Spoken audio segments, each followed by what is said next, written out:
परिजनास कृष्ण चैतन्य देवम श्री राधा कृष्ण पदान सहगण ललिता श्री विशाखा वितंश्च अज्ञानतिमिरन्दस्य ज्ञानञ्जनशलाकया चक्षुरुन्मिलितं येन तस्मै श्रीगुरुवे नमः। नमो विष्णुपदाय राधिकाय प्रियात्मने श्रीमद्भक्तिवेदान्त नारायण गोस्वामी इति नामिने। नमो विष्णुपदाय कृष्णपृष्ठाय भूतले श्रीमद्भक्तिवेदान्त स्वामिनिति नामिने। वाञ्छकल्पतरुभ्यश्च कृपा सिन्धुभ्यैव च पतितनाथ पावनेभ्यो वैष्णवेभ्यो नमो नमः। नमो महावदन्याय कृष्ण प्रेम प्रदायते कृष्णाय कृष्ण चैतन्य नामने गौरतुषे नमः। हे कृष्ण करुणा सिंधु दीनबंधु जगतपते गोपिशा गोपिका कांत राधा कांत नमस्तुते। ताप्त कंचन गौरंगी राधे वृंदावनेश्वरी वृषभानुसुते देवी प्रणमामि हरि प्रिये। जय श्री कृष्ण चैतन्य प्रभु नित्यानंदा श्री अद्वैत गदाधर शिवासादि श्री गौर भक्त वृंदा। हरे कृष्ण कृष्ण कृष्ण हरे हरे हरे राम राम राम हरे हरे। सर्वप्रथम मैं अपने दीक्षा गुरु नित्य लीला प्रविष्टा श्री श्रीमद् भक्ति वेदांत नारायण गोस्वामी महाराज जी के अभय चरण कमलों में अनंत कोटि दंडवत प्रणाम ज्ञापन करते हुए उनकी अहेतु की कृपा की वांछा करता हूँ। तत्पश्चात मैं अपने शिक्षा गुरु नित्य लीला प्रविष्टा श्री श्रीमद् भक्ति वेदांत स्वामी महाराज शिला प्रभुपाद उनके अभय चरण कमलों में अनंत कोटि दंडवत प्रणाम ज्ञापन करते हुए उनकी अहेतु की कृपा की वांछा करता हूँ। तत्पश्चात हमारे साथ जुड़े हुए सब वैष्णवियों के चरणों में यथायोग के प्रणाम स्वीकार हो। आप सबका स्वागत है। बहुत बहुत शुभ दिवस है। आज श्री राम जन्मोत्सव का जो दिवस है हमारे जीवन में प्रकाशमयी है। तुलसीदास जी कहते हैं, राम नाम मणि दीप धरु जी देहरी द्वार तुलसी भीतर बाहरु जो चहसी उजियार। इसका मतलब है कि राम नाम की मणि को तुलसीदास जी कहते हैं कि मुख रूपी द्वार की जीवा रूपी दहलीज पर, मुख आपका हो गया द्वार और जीवा आपकी होगी दहलीज। तो ये कहते हैं जीवा रूपी दहलीज पर दीप रूप से धारण करने से, अगर आप अपने घर की मुंडेर पर दहलीज पर एक दिया जगाते हैं, उसका प्रकाश बाहर भी जाता है और अंदर भी आता है। तो तुलसीदास जी कह रहे हैं कि श्री राम नाम की मणि को मुख रूपी द्वार के जीवा रूपी दहलीज पर दीप रूप से धारण करने से अंदर और बाहर चारों ओर प्रकाश ही प्रकाश हो जाता है। इसका मतलब ये है कि हमारा जो भौतिक जीवन है वो भी कल्याणमयी हो जाता है और हमारा आध्यात्मिक जीवन, हमारे अंदर का हमारा हृदय जो है वो भी प्रकाशमान हो जाता है। भगवान का नाम, भगवान की कथा हमारे कल्याण का एकमात्र मार्ग है। इस बारे में वेद पुराण भिन्न भिन्न रूप से अलग अलग कथाओं से यही इसी अर्थ को प्रतीति देते हैं। आज का दिवस है राम जन्म का। तो देखिए, राम जन्म के हेतु अनेका परम विचित्र एक ते एका। अब भगवान राम की कथा सुननी है, हमने भगवान राम के जन्म की कथा सुननी है। तो देखिए, अगर हमने ये सब करना है तो हमारे पास केवल एक ही मार्ग है, और वो मार्ग जो है कैलाश से होकर गुजरता है। कैलाश यानी कि भगवान शिव। ये बात हम सब देखिए, जो हमारे इस राम कथा ग्रुप के रेगुलर मेंबर्स हैं वो सब जानते हैं। हम बहुत समय तक भगवान गौरी शंकर की कथा कर चुके हैं, उनके तत्व को समझ चुके हैं। हम जानते हैं कि बिना भगवान गौरी शंकर की कृपा के कोई भी राम कथा के दर्शन तक नहीं कर सकता है। तो आइए, हम आपको अपने साथ लेकर चलते हैं आज की इस यात्रा पर, आज की इस राम कथा की यात्रा पे। ये यात्रा का जो पहला पड़ाव है वो है हमारा प्रयागराज। प्रयागराज में रहते हैं भारद्वाज मुनि। भारद्वाज मुनि प्रयागराज में रहते हैं और उनके पास दूर दूर से संत जो हैं, जब भी प्रयागराज में मेला लगता है तो वो सब लोग आते हैं, दर्शन करते हैं, तीर्थ में रहते हैं, भारद्वाज मुनि का सानिध्य प्राप्त करते हैं और उसके बाद वो अपने अपने आश्रमों में चले जाते हैं। तो ऐसे ही एक बार जो तीर्थ लगा हुआ है प्रयागराज में, सब दुनिया के कोने कोने से बड़े बड़े ऋषि मुनि संत, बड़े बड़े महात्मा महर्षि आए हुए हैं। पर्व जो है समाप्त हो जाता है, सब लोग जाने लगते हैं, विदा लेते हैं भारद्वाज मुनि से। विदा लेने के लिए अब आगे आते हैं महर्षि याज्ञवल्क्य। जब याज्ञवल्क्य जी वहां पे आते हैं तो भारद्वाज मुनि जो है उनके पैर पकड़ लेते हैं। वो ये कहते हैं कि मैं आपको नहीं जाने दूंगा, आप रुक जाइए। याज्ञवल्क्य जी कहते हैं, अरे मुझे क्यों नहीं जाने देंगे आप, बाकी सबको तो जाने दे रहे हैं, मुझे रोक रहे हैं, क्या कारण है? तो भारद्वाज मुनि कहते हैं कि देखिए, मैं आपसे भगवान की कथा सुनना चाहता हूँ। याज्ञवल्क्य जी कहते हैं, भारद्वाज जी, आप मुझसे भगवान की कथा सुनना चाहते हैं? भगवान तो आपके हृदय में रहते हैं। तो भारद्वाज जी कहते हैं, नहीं नहीं, ऐसे नहीं, आप मुझे इस कथा से वंचित मत कीजिए, मेरे पास कुछ प्रश्न हैं। भारद्वाज मुनि वो प्रश्न पूछते हैं हम सब लोगों के कल्याण का हेतु बनाकर। भारद्वाज मुनि को तो पता है भगवान कौन है, क्या है, भगवत तत्व से वो भली भांति परिचित है। लेकिन हमें समझाने के लिए वो प्रश्न पूछते हैं याज्ञवल्क्य जी से कि मेरे मन में एक संदेह है। संदेह ये है कि जिसे हमारे वेद नेति नेति कह के पुकारते हैं, जिसे परम ब्रह्म जानते हैं, क्या वही परम ब्रह्म जो है उन्होंने महाराज दशरथ के यहाँ जन्म लिया है, एक बालक की तरह जन्म लिया है? ये बात मेरी समझ में नहीं आती। और इस बात को समझने का केवल एक ही मार्ग है, वो ये है कि संतों के चरणों में बैठकर अपने संदेह को दूर करने का प्रयास किया जाए। इसलिए ये वाला प्रश्न मैं आपसे पूछता हूँ। देखिए, प्रश्न पूछा है भारद्वाज जी ने, लेकिन हम देखें तो कलयुगी समाज जो है, ये पूरे कलयुगी समाज का प्रश्न है। क्योंकि हमारे पास आध्यात्मिक ज्ञान तो नाम भर को भी नहीं है, और अपनी बुद्धि लगा लगा के हम ये पूछते हैं, अरे जैसे हमारा जन्म हुआ ऐसे ही लगता है भगवान का भी जन्म हुआ है। ये भगवान कैसे हो सकते हैं? भगवान नहीं है। तो हमारे कल्याण के लिए भारद्वाज जी ने ये प्रश्न पूछ लिया याज्ञवल्क्य जी से। अब याज्ञवल्क्य जी समझ गए कि इन्होंने प्रश्न क्यों पूछा है। वो ये कहते हैं कि देखिए, मैं आपका प्रश्न जो है वो समझ गया हूँ। तो इस प्रश्न का उत्तर सुनाने के लिए मैं अब आपको कथा सुनाता हूँ। ये हम आपको ये समझिए कि रामचरितमानस बिल्कुल शॉर्ट कंडेंस्ड करके आपके सामने प्रस्तुत करने का प्रयास कर रहे हैं। अब याज्ञवल्क्य जी कहते हैं, भारद्वाज जी सुनिए, अब मैं आपको कथा सुनाता हूँ। याज्ञवल्क्य मुनि बोलना शुरू करते हैं और वो शिव कथा कहना शुरू करते हैं। अब सुनने वाले मान लीजिए हमारे जैसे हो तो हम तो हैरान हो जाएं कि भाई ये क्या हो रहा है। उन्होंने पूछा प्रश्न भगवान राम का, और याज्ञवल्क्य जी शुरू हो गए शिव कथा कहना। कैलाश ले गए कि कैलाश पे एक बार ये हुआ, कैलाश पे एक बार वो हुआ। लेकिन जब हम ध्यान से देखते हैं तो हम ये पाते हैं कि यहाँ पे कुछ और हो रहा है।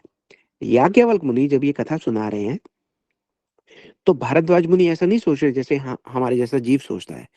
भारद्वाज मुनि जो हैं, भगवान शिव का नाम सुनते ही उनके रोम रोम पुलकित हो जाते हैं। उनका जो हृदय है वो गदगद हो जाता है ना। उनका जो गला है वो रुंध आता है। आंखों से अश्रु की धारा बहने लगती है। वो कहते हैं शिव जी की कथा हो रही है। क्योंकि शिव जी कौन है? वैष्णव नाम यथा शंभु, भगवान के सबसे बड़े भक्त जो हैं वो शिव जी हैं। और शिव जी का नाम आ गया, इसका मतलब वो समझ गए कि भगवान की कथा भी होगी और भगवान की कथा की कृपा भी होगी, क्योंकि सबसे पहले नाम किसका आया है? शिव जी का। अब याज्ञवल्क्य जी क्यों शिव जी की कथा कर रहे हैं? याज्ञवल्क्य जी ये कहते हैं कि जो जब तक शिव तत्व को नहीं समझता वो राम कथा का अधिकारी नहीं हो सकता। जब वो भरद्वाज मुनि के हृदय में बहती हुई प्रेम की गंगा को देखते हैं और उसकी धारा जो है वो शिव जी की ओर बह रही है, तो समझ जाते हैं कि इनकी भगवान गौरी शंकर में अगाध श्रद्धा है।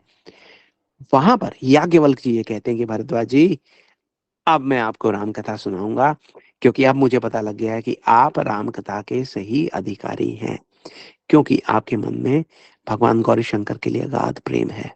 ठीक, ये सब सारी बातें हमें याद रखनी है, ताकि कुछ देखिए, कोई मूर्ख मूड व्यक्ति ये ना समझ ले कि भाई शिव जी अलग हैं, राम जी कौन है, इनका क्या संबंध है ही नहीं क्या। तो ये संबंध को समझना जो है वो बहुत आवश्यक है। संबंध एक सिस्टमैटिक तरीके से अगर हम इस कथा को समझने का प्रयास करेंगे, एक सिंसियर हार्ट के साथ, तो हो सकता है कथा हमारे हृदय में प्रवेश कर जाए। क्योंकि कथा, भगवान की कथा जो है बहुत वैज्ञानिक है ना। वैज्ञानिक का मतलब कैसे, उसको अगर सरल भाषा में कहें तो प्रश्न और उत्तर। हमारी तो जो पूरी की पूरी परंपरा रही है, आज से नहीं, चिरकाल से हमारी परंपरा ही प्रश्न और उत्तर, यही हमारी ज्ञान की पद्धति सदैव से रही है। तो अब यही प्रश्न जो याज्ञवल्क्य मुनि से भारद्वाज मुनि ने किया, जब याज्ञवल्क्य मुनि ने कथा सुनाई तो कहा कि हे भारद्वाज मुनि, यही प्रश्न जो है एक बार पार्वती जी ने शिव जी से किए थे। ठीक, शिव जी से कब किए थे? शिव जी से तब किए थे जब सती रूप में, जब पार्वती जी और सती जी तो एक ही है ना।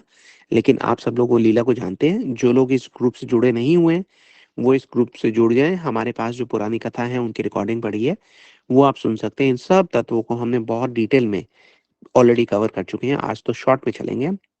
तो सती जी ने अपना शरीर त्याग दिया कि मेरे जो पिता हैं वो मेरे भगवान का अनादर करते हैं, शिव जी का। तो ऐसा शरीर जो ऐसे पिता से प्राप्त है, जो शिव जी का आदर करना नहीं जानता, मैं इस शरीर को यहीं पर त्याग दी हूँ।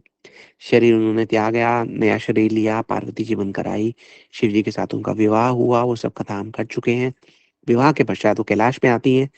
कैलाश पर आकर शिव जी ने पार्वती जी को वामांग आसन पर बैठाया है। बहुत प्रसन्न है पार्वती जी, क्योंकि सती रूप में तो उनको वामांग आसन ले लिया था, उनको नहीं दिया गया था, लेकिन यहाँ पर वामांग आसन उनको वापस मिला है। ऐसा लगता है कि शिव जी ने उन्हें स्वीकार कर लिया है।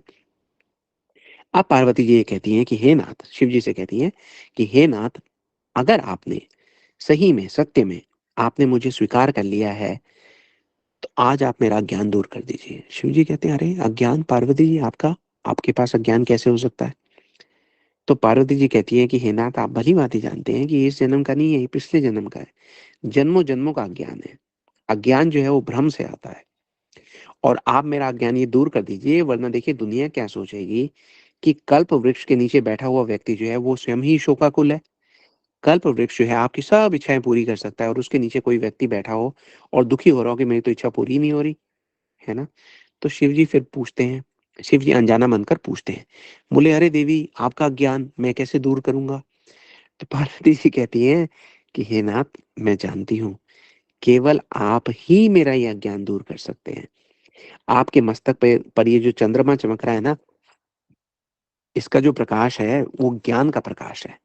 आप ये ज्ञान के प्रकाश से मेरे हृदय का ज्ञान जो है उसका ताप दूर कर दीजिए। हम्म।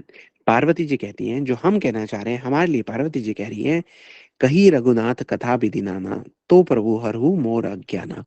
आप मेरे से राम जी की कथा कहिए, क्योंकि राम जी की कथा जब आप मुझे कहेंगे तो प्रभु हरहु मोर अज्ञाना, मेरे अज्ञान को हर लेंगे। तो हमें समझना चाहिए कि हमारे जीवन का भी जो अज्ञान है वो केवल और केवल भगवान की कथा से ही दूर हो सकता है। कथा ही एकमात्र मार्ग है अज्ञान दूर करने का। हम्म। पार्वती जी आगे कहती है, हम कथा को थोड़ी गति प्रदान करते हैं। पार्वती जी कहती हैं कि देखिए, अब आप मेरा प्रश्न भी सुन लीजिए और आपको उत्तर तो देना ही पड़ेगा। मेरा प्रश्न ये है कि एक तरफ बात होती है भगवान की, जिनको परम ब्रह्म भी कहते हैं, हमारे वेद पुराण, ब्रह्मा जी को हम देखते हैं, नारद जी आते हैं तो वो ये करते रहते हैं, बोले अम, स्वयं शेष नाग जी, अम, सरस्वती जी, सबको छोड़िए नाथ, आप स्वयं दिन रात राम राम राम राम राम राम करते रहते हैं। तो ये सब लोग मिलकर, आप सब लोग मिलकर जिन राम को जपते रहते हैं सारा दिन, क्या ये राम वही हैं जो दशरथ महाराज के यहाँ जिनका जन्म हुआ है? हम्म। तो अगर ये भगवान है, अगर ये परम ब्रह्म है, तो फिर इनका जन्म कैसे हुआ? ये तो अजन्मे होने चाहिए थे। और फिर ये अपनी पत्नी के विरह में इतने व्याकुल क्यों हुए थे, जब ये हमने उनकी लीला देखी थी सती रूप में? एक तरफ आप ये कहते हो कि राम जी तो, जब मैं पूछती हूँ कि आप किसके ध्यान में हैं, तो आप तो बोलने लगते हो श्री राम राम रमेति रामे रमे मनोरमे सहस्त्र नाम ततुल्यम राम नाम वरानने। और दूसरी तरफ मैं देखती हूँ कि वही राम जिनका आप नाम ले रहे हैं, वो जंगल में घूम रहे हैं, अपनी पत्नी को ढूंढ रहे हैं। और जब पत्नी नहीं मिल रही तो वन के पशुओं से, हिरनियों से पूछते हैं कि आपने जानकी को देखा है ना? पेड़ों से, पत्तों से पूछ रहे हैं, जानकी कहाँ है, सीता जी को देखा है कहीं? तो कहते कि ये मेरा भ्रम हो गया मुझे कि ये भगवान कैसे हो सकते हैं। तो आप मुझे बताइए कि जो अज है, अजन्मा है, जो अगुण है, अनामी है, परब्रह्म है, उसका जन्म कैसे हो सकता है ना?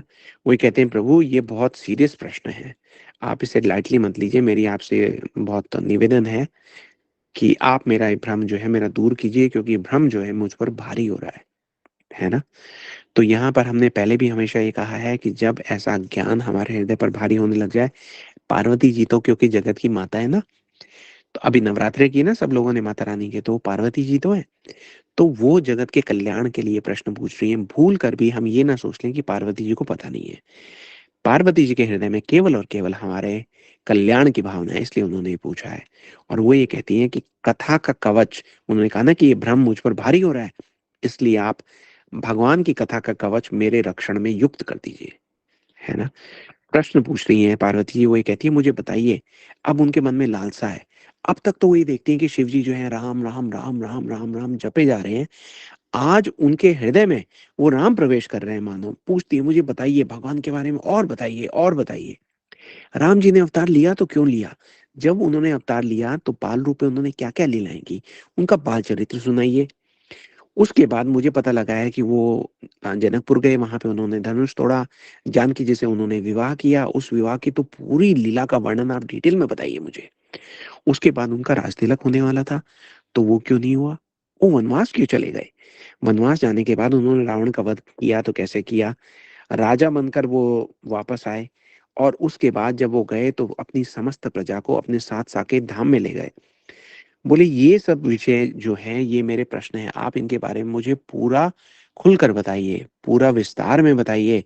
और हे नाथ, एक बात और सबसे इंपॉर्टेंट, जो मैं नहीं पूछ पाई वो भी कृपा करके बताइए, है ना?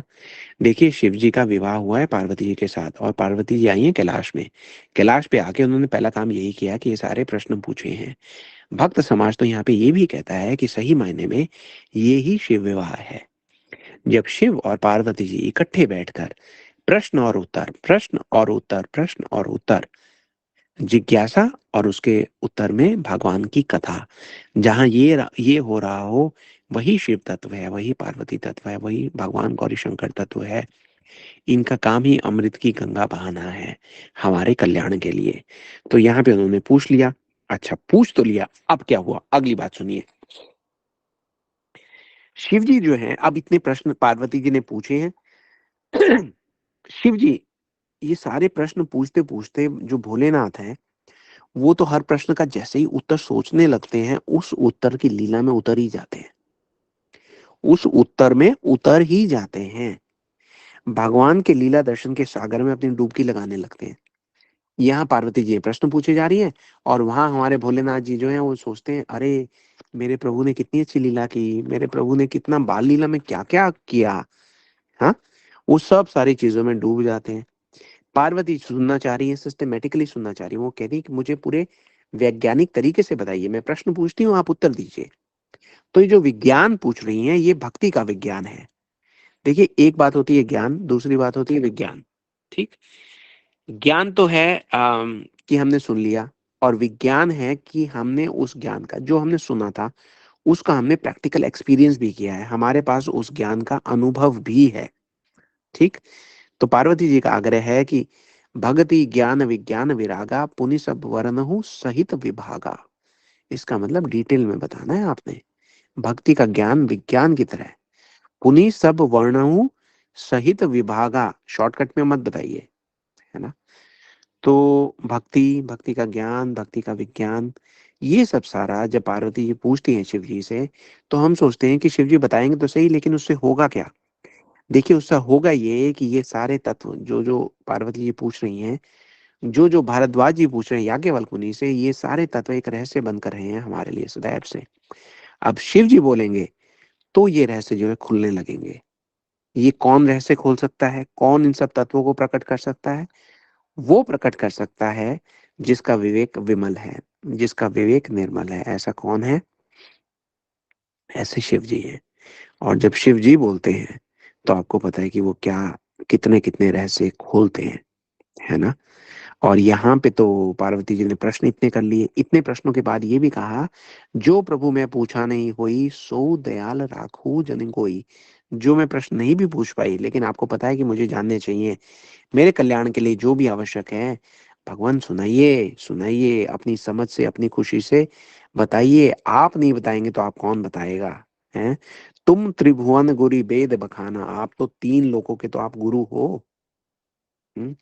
वेद बखाना, इसका मतलब ये जो उत्तर आप बताएंगे ये वेदों का ही बखान है, ये वेदों का ही सार है।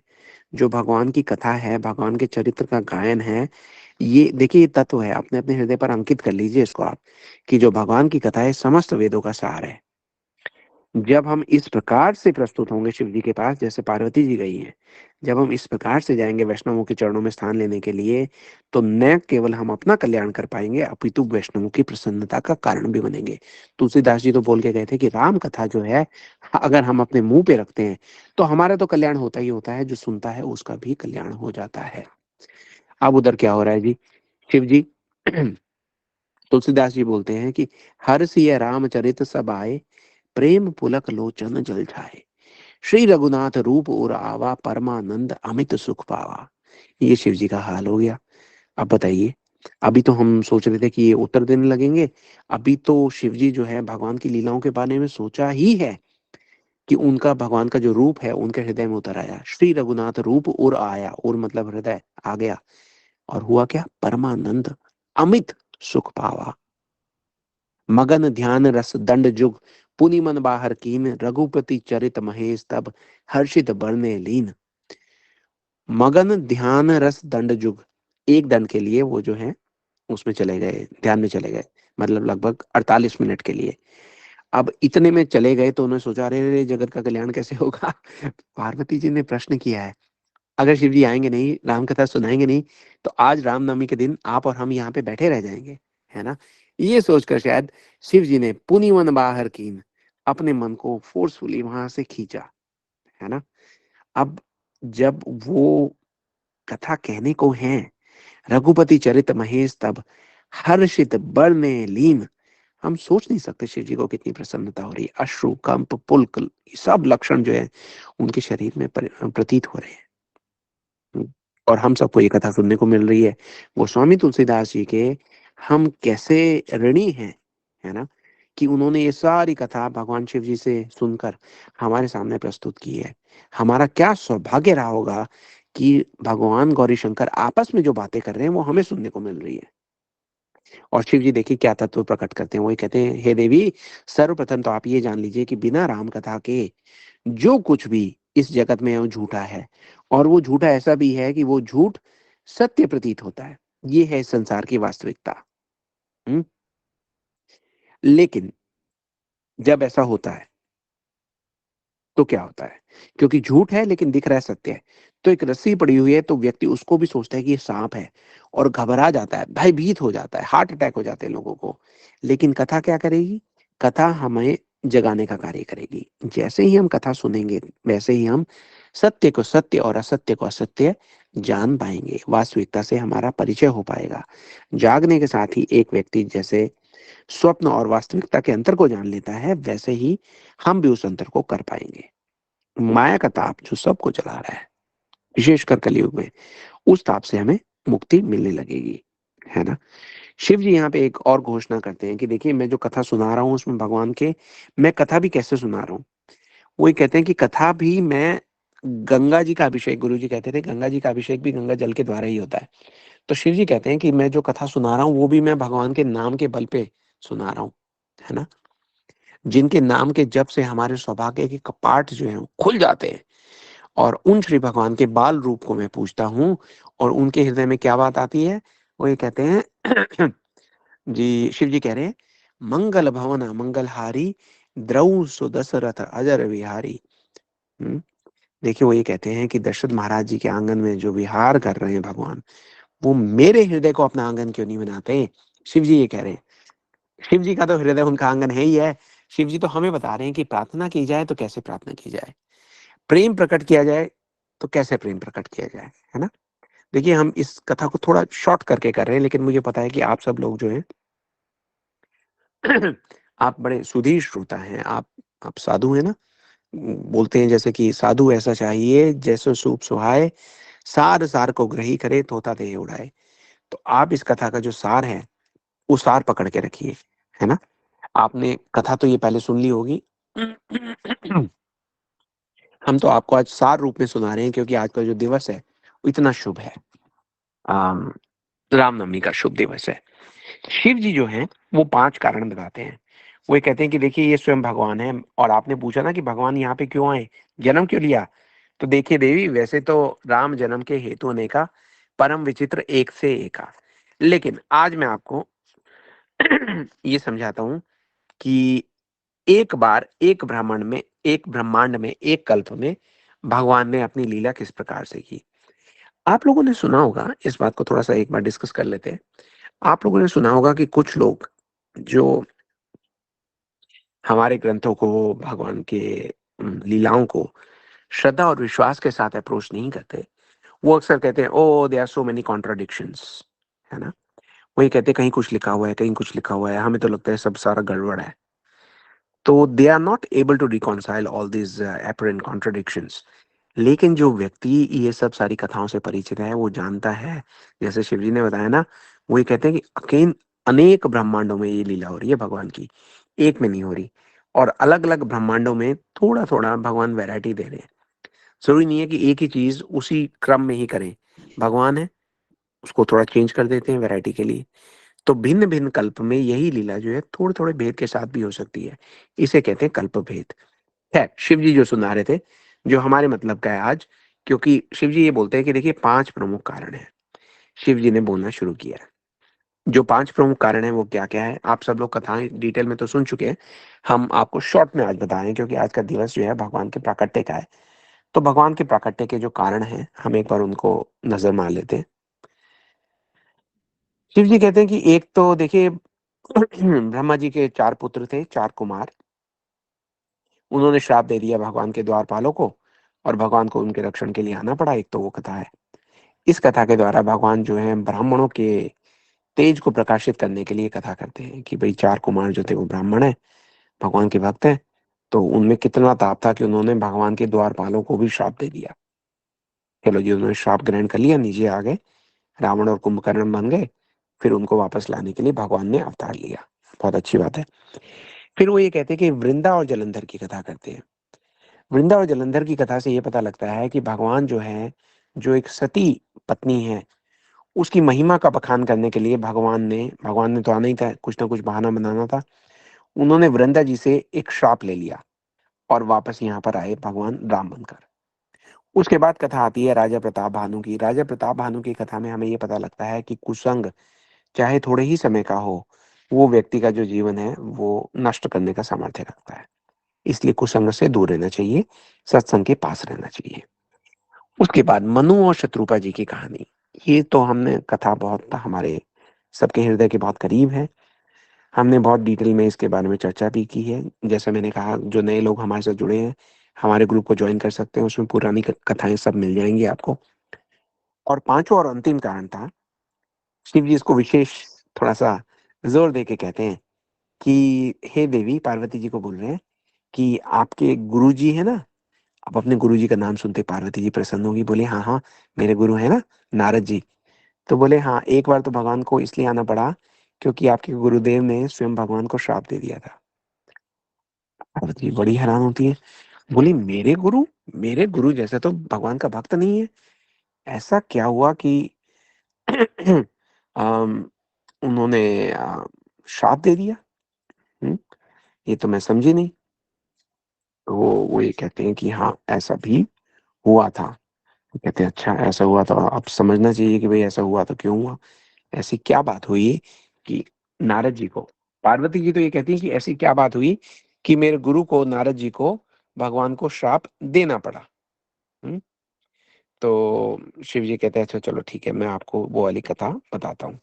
हम्म, अब तक हमने ये देखा कि भगवान यहाँ पे आते हैं, शिव जी वो तो बोल ही चुके हैं कि कितने प्रकार से आते हैं। जब जब हुई धर्म की हानि, बढ़ी असुर अधम अभिमानी, कर ही अनीति जाय नहीं वर्णी, सीधे विप्र धेनु सुरधरनी, तब तब प्रभु धरी विविध शरीरा, हरि कृपा निधि सज्जन पीड़ा। भगवान जो है अपने भक्तों की पीड़ा को हरने के लिए तो आते ही हैं, लेकिन वो आने के लिए वो कैसे कैसे आप ये समझिए कारण ढूंढते हैं। हम्म, तो उन कारणों को पकड़कर भगवान यहाँ पे आते हैं। अब हम इस कथा में पहली बार जो बात कर रहे हैं, वो हम बात करेंगे भगवान। अब तक तो हमने भगवान गौरी शंकर की कथा सुनी। अब हम धीरे धीरे राम जी की ओर बढ़ रहे हैं। बढ़ने से पहले हम राम जी को एक बार याद करेंगे। एक बहुत सुंदर भजन हम सुनेंगे। निशा दीदी हमें सुनाएंगी। ये भजन आज ही हमारी बेटी राधिका ने रिकॉर्ड किया है। आप सब लोग इसे सुनिए और उसे अपना अपना आशीर्वाद दीजिए कि जो बिटिया है वो भगवान की भक्ति के मार्ग पर आगे बढ़े। और इसी प्रकार से जो जो गायन है उसके भाव को भी अपने हृदय में संग्रहित करके रख सके। निशा दीदी, are you able to play the song please? Hare Krishna दीदी। हरे कृष्ण प्रभु जी। गहना दीदी।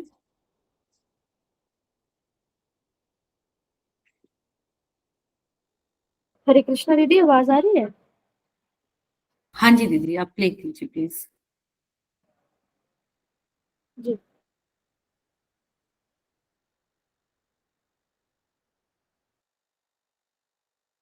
आ रहा है क्या दीदी? दीदी आवाज नहीं आ रही है। तो एक सेकेंड।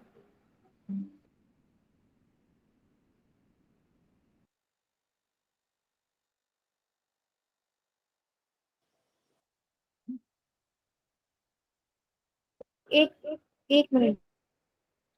जी, अभी अगर किसी टेक्निकल कारण से वो प्ले नहीं हो पा रहा, तो हम अपनी कथा को आगे बढ़ाते हैं। जैसे ये ठीक हो जाएगा, गौरप्रिया दीदी हम सब लोगों को सूचित करेंगी, तो हम कथा में आगे बढ़ते हैं। पार्वती जी ने पूछा कि भाई भगवान से क्या गलती हो गई कि मेरे गुरु को उनको श्राप देना पड़ा। पूछ रही है, कह रही है, कारण कवन शाप मुनि दीना, का अपराध रमापति की ना। इसका मतलब ये है कि मेरी गुरु की गलती नहीं है कि उन्होंने भगवान को श्राप दे दिया, भगवान से कोई गलती हुई होगी कि मेरे गुरु को श्राप देना पड़ा। तो शिव जी कहते हैं, अरे भाई, इसे बोलते हैं गुरु के प्रति निष्ठा। वे कहते हैं, मैं समझ गया, आपकी गुरु निष्ठा बहुत अच्छी है, लेकिन ध्यान से सुनो देवी, एक बार भगवान ने क्या अद्भुत लीला की है ना। वो कह रहे हैं ना, परम विचित्र, एक से एक क्या विचित्र लीला की। बोले एक कल्प की बात है, इसका मतलब एक कल्प में ऐसा हुआ। वो ये कहते हैं कि आपके जो गुरु हैं देवऋषि नारद, वो तो है ही भगवान के बहुत बड़े भक्त। तो वो भगवान के बारे में सोचते सोचते एक ऐसी जगह पे गए जो बहुत ही आ, बहुत रमणीक स्थल था। वहां पे बहुत सुंदर नदी थी, नदी का मनोहर तट था, घने वृक्ष थे, प्रकृति का सौंदर्य अपनी पूरी छटा पे था।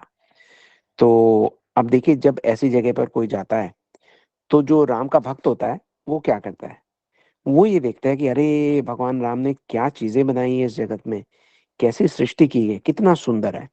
और वो भगवान के बारे में सोचने लगता है, जगत की प्रत्येक वस्तु में भगवान को देखने लगता है। ये काम है राम भक्त का। बाकी लोग हैं काम भक्त, वो ऐसी जगह पे जाते हैं तो खुद एंजॉय करने में लग जाते हैं, भूल जाते हैं कि भाई ये भगवान की बनाई हुई वस्तु है। लेकिन नारद जी क्योंकि भगवान के इतने बड़े भक्त हैं, तो नारद जी भगवान की याद में वहां डूब गए, भजन करने लगे, ध्यान में चले गए। हम्म सब भूल गए, भूख प्यास तो कोई होश ही नहीं है। उनका तो तप शुरू हो गया, भगवान की लीलाएं श्रवण कर रहे हैं अपने ध्यान में। बाहर के जगत से उनका मान लो कोई संबंध ही ना हो। अब जो ये सब हो रहा है, तो इंद्र तक किसी ने सूचना पहुंचा दी कि भैया नारद जी लगता है कोई तप कर रहे हैं, और तप करके तुम्हारी गद्दी ले लेंगे। ऐसा लगता है कि वो स्वर्ग के राजा बनने की तैयारी में है। अब इंद्र को और तो कोई काम है नहीं। हम्म और दूसरों से उसको बस खतरा हो जाता है बड़ी जल्दी। उसको ऐसा लगता है कि प्रत्येक व्यक्ति जो है वो स्वर्ग की गद्दी के पीछे पड़ा हुआ है। पर इंद्र ये सोचते हैं, वो ये कहते हैं, नहीं ये कैसे हो सकता है, इनको तो श्राप है। नारद जी को श्राप मिला हुआ है, आप सब जानते हैं नारद जी को एक श्राप मिला हुआ है। उनके बड़े भाई ने दिया था कि भाई आप किसी जगह जो है वो ज्यादा देर रुक नहीं सकते। दक्ष जो इनके पिता हैं, सॉरी बड़े भाई हैं, उन्होंने श्राप दिया था क्योंकि उनके पुत्रों को जैसे जैसे वो प्रवृत्ति मार्ग पर भेज रहे थे, नारद जी उनको प्रेरणा दे रहे थे कि भाई आप भगवान की भक्ति कीजिए, आप भगवान की भक्ति कीजिए, परिवार गृहस्थ आश्रम में आपको पढ़ने की कोई जरूरत नहीं है। तो दक्ष जो है वो उनसे कुपित हो गए। उन्होंने ये कहा कि मैं आपको श्राप देता हूँ, ये आप जो जगह जगह रुक के लोगों को समझाते हो ना, मैं आपको श्राप देता हूँ कि आप किसी भी जगह उतनी ही देर रुक पाओ जितनी देर गाय का दूध दोहने में लगती है, उससे ज्यादा आप रुक मत पाओ। मतलब 40-45 मिनट से ज्यादा आप नहीं रुका करो। तो नारद जी ने कहा चलो भाई ठीक है, वो तो बल्कि खुश हो गए। तो उन्होंने कहा कि चलो ऐसा होगा तो मैं किसी एक जगह पे नहीं रुकूंगा, इसका मतलब मुझे जगह जगह घूमना पड़ेगा। जगह जगह घूमने का मतलब ये है कि मुझे भगवान के नाम का प्रचार करने का आ, और ज्यादा वो मिलेगा, अवसर मिलेगा। लेकिन यहाँ पर जब वो भगवान के नाम में, भगवान के याद में, भगवान की लीला में ऐसे डूब गए हैं, तो वो जो श्राप था वो भी फेल हो गया, क्योंकि श्राप कुछ कर ही नहीं पा रहा। भगवान की जो भक्ति कर रहे हैं नारद जी, उसका प्रभाव, उसका तेज, उसका तप इतना है कि श्राप भी कुछ समय के लिए फेल हो गया। अब इंद्र को तो और ज्यादा चिंता हो गई। उन्होंने कहा यार ये क्या तप कर रहे हैं भाई, हैं इनका तो जो श्राप है वही फेल हो गया, इसका मतलब तप तो बड़ा इनका बहुत कठिन है। अब क्या किया जाए? तो इंद्र भागे भागे गए, उनको तो एक दो बातें ही पता होती हैं। कामदेव जी को बुला लाए। बोले कामदेव जी आप प्रयास कीजिए नारद जी के तप का भंग करने का। अब कामदेव जी आए, वो अपने तीर चलाने शुरू हुए। लेकिन भगवान की कृपा से क्या हुआ कि नारद जी तो भगवान की कथा में, भगवान की लीला में डूबे हुए थे। उनके चारों तरफ भगवान ने रक्षा का एक कवच बना दिया कि कामदेव का जो तीर हरे है। हरे कृष्णा प्रभु जी, मुझे क्षमा जी करना प्रभु जी, मैं वो ऑडियो प्ले कर दूं, हो जाएगा अभी। जी जी, अभी 2 मिनट में बस मैं ये जी बिल्कुल, सॉरी प्रभु जी बीच में। No problem, no problem. जी, तो जैसा हम बात कर रहे थे कि भगवान ने कामदेव के बाणों से नारद जी की रक्षा कर ली। अब कामदेव भी वहां पे हाथ जोड़ के आगे कि भैया मैं तो आपका कुछ नहीं बिगाड़ सकता। उनको प्रणाम करके वहां दंडवत करने लगे। इतने में नारद जी ध्यान से बाहर आ गए। उन्होंने देखा मैं कहाँ बैठा हूँ, फिर ध्यान आया ओहो मैं तो यहाँ पे था। मैं तो भगवान के ध्यान में चला गया था, पता ही नहीं समय की सीमा थी, कितने समय से मैं ऐसे हूँ। पर बड़ा अच्छा रहा, भगवान की लीलाओं के दर्शन किए, इससे बड़ा मेरा सौभाग्य क्या हो सकता है। इतने में सामने देखते नारद जी तो कामदेव जी जो हैं जमीन पे पूरा दंडवत प्रणाम कर रहे हैं। नारद जी ने कहा क्या हुआ भाई साहब, कौन हो आप? तो देखा तो कामदेव जी हैं। तो बोले आप ये ऐसे क्यों लेटे हुए हो? बोले अरे नारद जी आपको पता नहीं, मैं आपने मुझे परास्त कर दिया। नारद जी सोचने लगे मैंने इनको परास्त कर दिया, हुआ क्या? तो कामदेव कह रहा है देखिए मैं आपको बात बताता हूँ लेकिन आप मेरे से क्रोधित मत होइएगा। मुझे पता है कि आपका जो तप है वो तो अब पूरे मतलब विश्व में ऐसा तप किसी का है नहीं। कहीं आपकी क्रोध की दृष्टि पड़ गई तो मैं भस्म हो जाऊंगा। मुझे आपके बल का अब भली भांति परिचय हो चुका है। नारद जी सोच रहे कौन से बल का? तो कामदेव कह रहा है अरे आपने ऐसा तप किया, चारों आप यूं समझिए दिशाओं में आपका तप की जो का जो यश था वो फैल गया था। तीनों लोग खिलने लगे थे। इंद्रदेव ने मुझे भेजा था आपको परास्त करने के लिए, लेकिन नारद जी आपने तो मुझे परास्त कर दिया। अब नारद जी भी सोचने लगे कि अच्छा मैंने इनको परास्त कर दिया। तो बोले हाँ, बोले मुझे तो परास्त कर ही दिया, लेकिन मुझे ऐसा लग रहा है कि आपको इंद्र की गद्दी का कोई लालच नहीं है। अब नारद जी बोले इंद्र की गद्दी का क्या मतलब हुआ? बोले कि भैया इंद्र ने मुझे भेजा था, उनको लगा कि आपको स्वर्ग की गद्दी चाहिए। नारद जी बोले यार स्वर्ग की गद्दी से हमारा क्या लेना देना है? अब ये बात सुनी कामदेव ने तो और ज्यादा बोलने लगे कामदेव।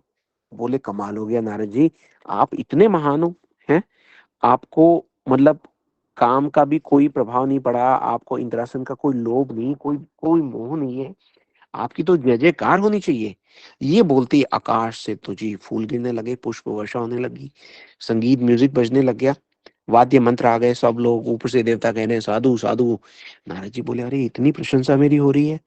पर फिर सोचने लगे बात तो ठीक है, अगर काम को भी मैंने परास्त कर दिया, मुझे कोई कोई लोभ भी नहीं है, है क्रोध भी नहीं है, मैंने देखो इसमें कामदेव पे क्रोधित नहीं हुआ मैं, ठीक, और लोभ मुझे है नहीं, मैंने तो इंद्र का आसन मांगा नहीं है, काम से मैं परास्त नहीं हुआ, तो मैंने तो सब पे विजय प्राप्त कर ली है। अब देखा जाए तो मैं महान तो हुई, ये लोग जो पुष्प वर्षा कर रहे हैं ये ठीक ही कर रहे हैं, क्योंकि अब इतने महान व्यक्ति की थोड़ी तो आराधना होनी चाहिए। और देखिए मैं कोई बिना बात तो कह नहीं रहा, स्वयं से बात कर रहे हैं नारद जी, वही कह रहे हैं मैं कोई बिना बात तो कह नहीं रहा, कोई मामूली बात थोड़ा है भाई कामदेव को परास्त कर देना। कामदेव गए थे शिव जी की तपस्या भंग करने के लिए, चलो वो शिव जी को तो परास्त नहीं कर पाए, लेकिन शिव जी को क्रोध तो आ ही गया था ना, मुझे तो क्रोध भी नहीं आया, है ना। तो बोले चलो एक काम करते हैं, शिव जी को भी ये शुभ सूचना दे ही दी जाए कि मैंने काम क्रोध लोभ मोह सब पे जो है वो विजय प्राप्त कर ली है। अब वो चले कैलाश पे। अब कैलाश पे जा रहे हैं तो क्या हो रहा है कि रास्ते में इतने सारे देवता मिले। वो नारद जी को देखते बोले अरे नारद जी के चरणों में गिर जाए। नारद जी बड़े प्रसन्न, उनका तो विश्वास ये पक्का हो गया कि उनसे महान तो यहाँ पे कोई है ही नहीं। हम्म। अब नारद जी वहां पहुंचे कैलाश, शिव जी देख के प्रसन्न हो गए, उन्होंने कहा अरे नारद जी आए, नारद जी का काम ही जगह जगह जाकर कथा सुनाना है। शिव जी के मन में लालच आ गया, वो सोचने लगे अरे ये आए शायद मुझे मेरे प्रभु राम की कथा सुनाएंगे, लेकिन राम कथा नहीं, नारद जी तो माम कथा मतलब अपनी कथा गाने के लिए आए थे।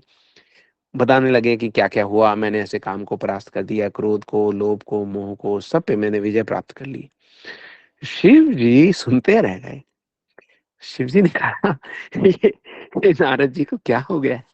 तो उसके साथ ही उनको ये भी लगा कि भाई ये तो भगवान के बहुत भक्त हैं। हम्म, इनको कैसे रक्षा करूं, ये कोई अपना अहित ना कर ले, ये भावना जो इनके मन में आ गई है। तो शिव जी बोले अच्छा एक काम करो नारद जी, आपने मुझे जो कहा वो ठीक है कहा, अब आप कुछ समय ये बात किसी को कहिएगा नहीं, है ना। शिव जी सोच रहे हैं कि समय के साथ उनको वापस जो है बुद्धि वापस आ जाएगी और वो इस बात को समझ लेंगे। तो उन्होंने कहा कि देखिए आपने मुझे सुनाया ठीक है, मैंने सुन लिया, लेकिन ये कथा आप ऐसा ना हो कि आप जाके भगवान नारायण को सुनाने लगे, है ना। तो नारद जी अब डाउट कर रहे हैं, बोले शिव जी मुझे ये बात बोलने को मना कर रहे हैं, क्या कारण है। तो शिव जी ऊपर से उनको अच्छी सलाह दे रहे हैं, क्योंकि शिव जी को पता है कि ये अपना हित कर सकते हैं। तो शिव जी कह रहे हैं एक बात सुनो, अगर प्रसंग चल भी जाए, अगर भगवान स्वयं भी पूछे कि भाई कहाँ थे, क्या हुआ, और कुछ नहीं, क्या खबर है बताओ, तो भी कुछ मत बोलना। तो अब तो नारद जी का जो संदेह था वो विश्वास में प्रतीत हो गया। बोले शिव जी चाहते ही नहीं है कि मेरी तारीफ हो भगवान के आगे, है ना। अब पहले तो शिव जी ऐसे नहीं थे, है ना, ऐसे जेलस तो नहीं थे, ईर्ष्या नहीं करते थे। लेकिन इनका दोष भी नहीं है। शिव जी ने अब से पहले मेरे जैसा महानुभाव देखा ही कहाँ था, ऐसा कोई व्यक्ति देखा ही कहाँ था जो ईर्ष्या करने लायक हो। अब इनकी गलती थोड़ा है, मैं हूं इतना महान कि व्यक्ति ईर्ष्या करने लगे। तो अब नारद जी ने कहा अच्छा अच्छा ठीक है मैं चलता हूँ। नारद जी वहां से निकले। अब नारद जी निकले तो शिव जी को पता लग गया कि ये बात इनकी समझ में आई नहीं है। उन्होंने अपने दो गण जो है वो उनके पीछे लगा दिए, बोले जाओ और इनकी खबर मुझे देते रहना। तो अब नारद जी वहां से सीधा पहुंचे वैकुंठ में। वैकुंठ में देखते भगवान देखते ही समझ गए, बोले मैंने जो लीला करनी है उसकी रूपरेखा तैयार हो गई है, नारद जी आ गए। तो अब नॉर्मली क्या होता था कि जब भी नारद जी जाते हैं तो नारद जी जाके भगवान नारायण के चरणों में प्रणाम करते हैं, और फिर भगवान कहते हैं आसन देते हैं, कहते हैं बैठिए बैठिए। आज क्या हो रहा है कि नारद जी को देख के भगवान जो है भाग के पहुंचे, बोले अरे नारद जी, और उनको गले से लगा लिया।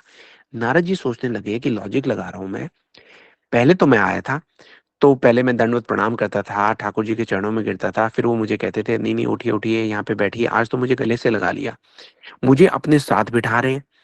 इसका मतलब भगवान भी समझ गए हैं कि भाई मैं कितना महान हो गया हूं, मैं उनके अब बराबरी का हूँ। हम्म, तो उसके बाद भगवान बोले, भगवान तो कौतुकी हैं ही, उन्होंने तो अपनी लीला को पूरा प्रकट करना है, तो बोले कि बोले बिहसी चराचर राया बहुत दिनन किन्हीं मुनि दाया। हे मुनिवर, आपने बहुत दिनों के बाद इतनी दया की कि आप मेरे पास आए, दर्शन दिए, आप कहाँ बिजी थे, क्या खबर है, कुछ बताइए। अब तो नारद जी को उनका मन चाही इच्छा पूरी हो गई। वो तो शिव जी ने कहा था कि अगर भगवान पूछे तो भी नहीं बोलना, लेकिन नारद जी कह रहे हैं कि अरे अब मेरी क्या गलती है, भगवत आज्ञा का उल्लंघन मैं कैसे करूं, भगवान पूछ रहे हैं। तो लगे जी गाने अपनी महिमा का गान वहां पे। बोले अरे काम आया था, मैंने उस पर विजय प्राप्त कर ली, क्रोध तो भगवान मुझे आता ही नहीं है, मद मोह लोभ इनसे तो मेरा कोई लेना एक ना देना दो।